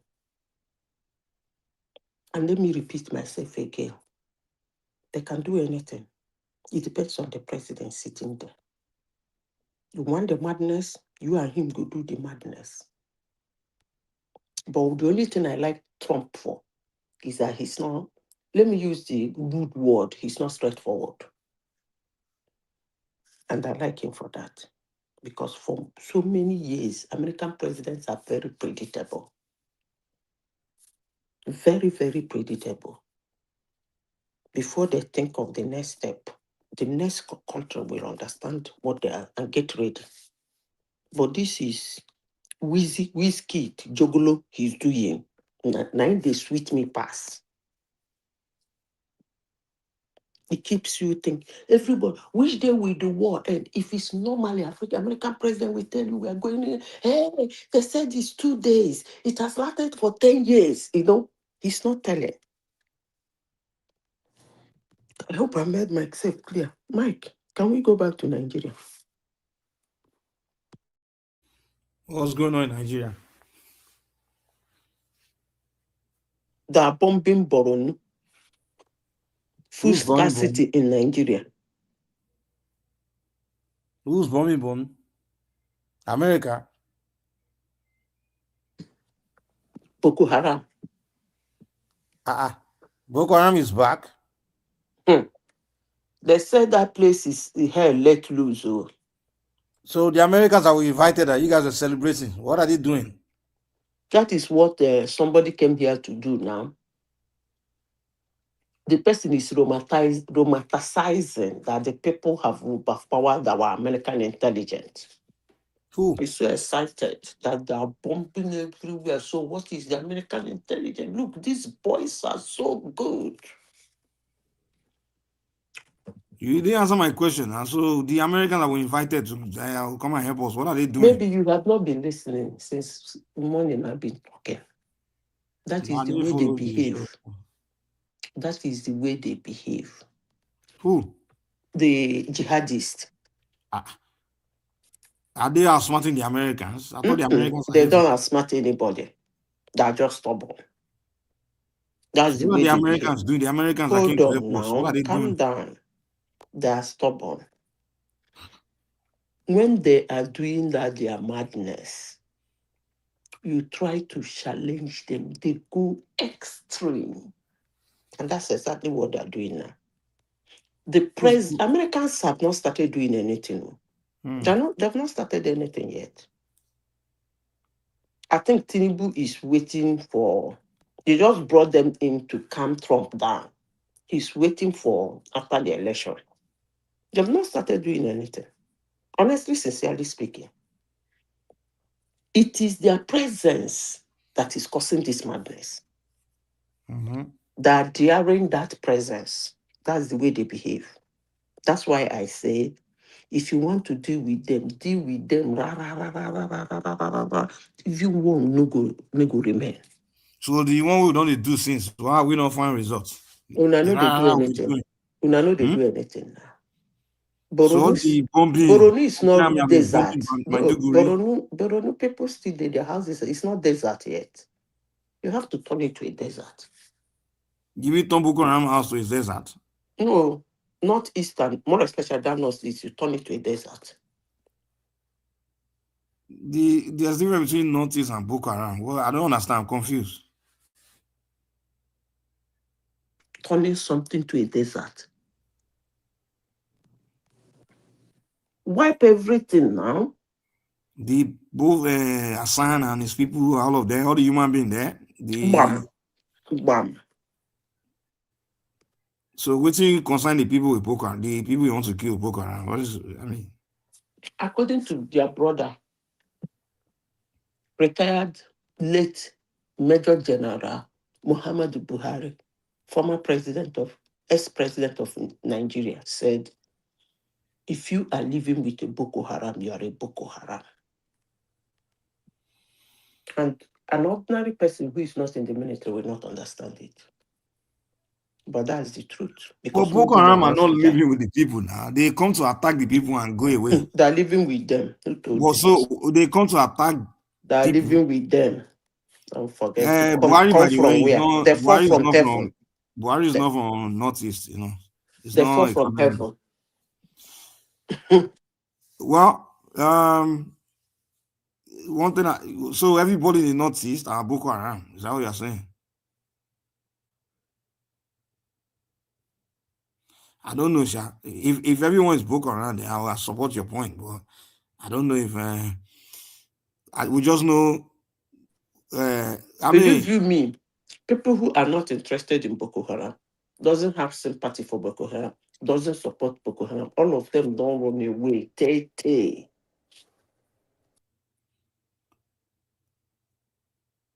But from what I learned in Nigeria, I don't know. I think Boko Haram is more of a guerrilla warfare, attack and run kind of thing, you know, like bandits and all those kind of things. Make I go start my day. Bye-bye.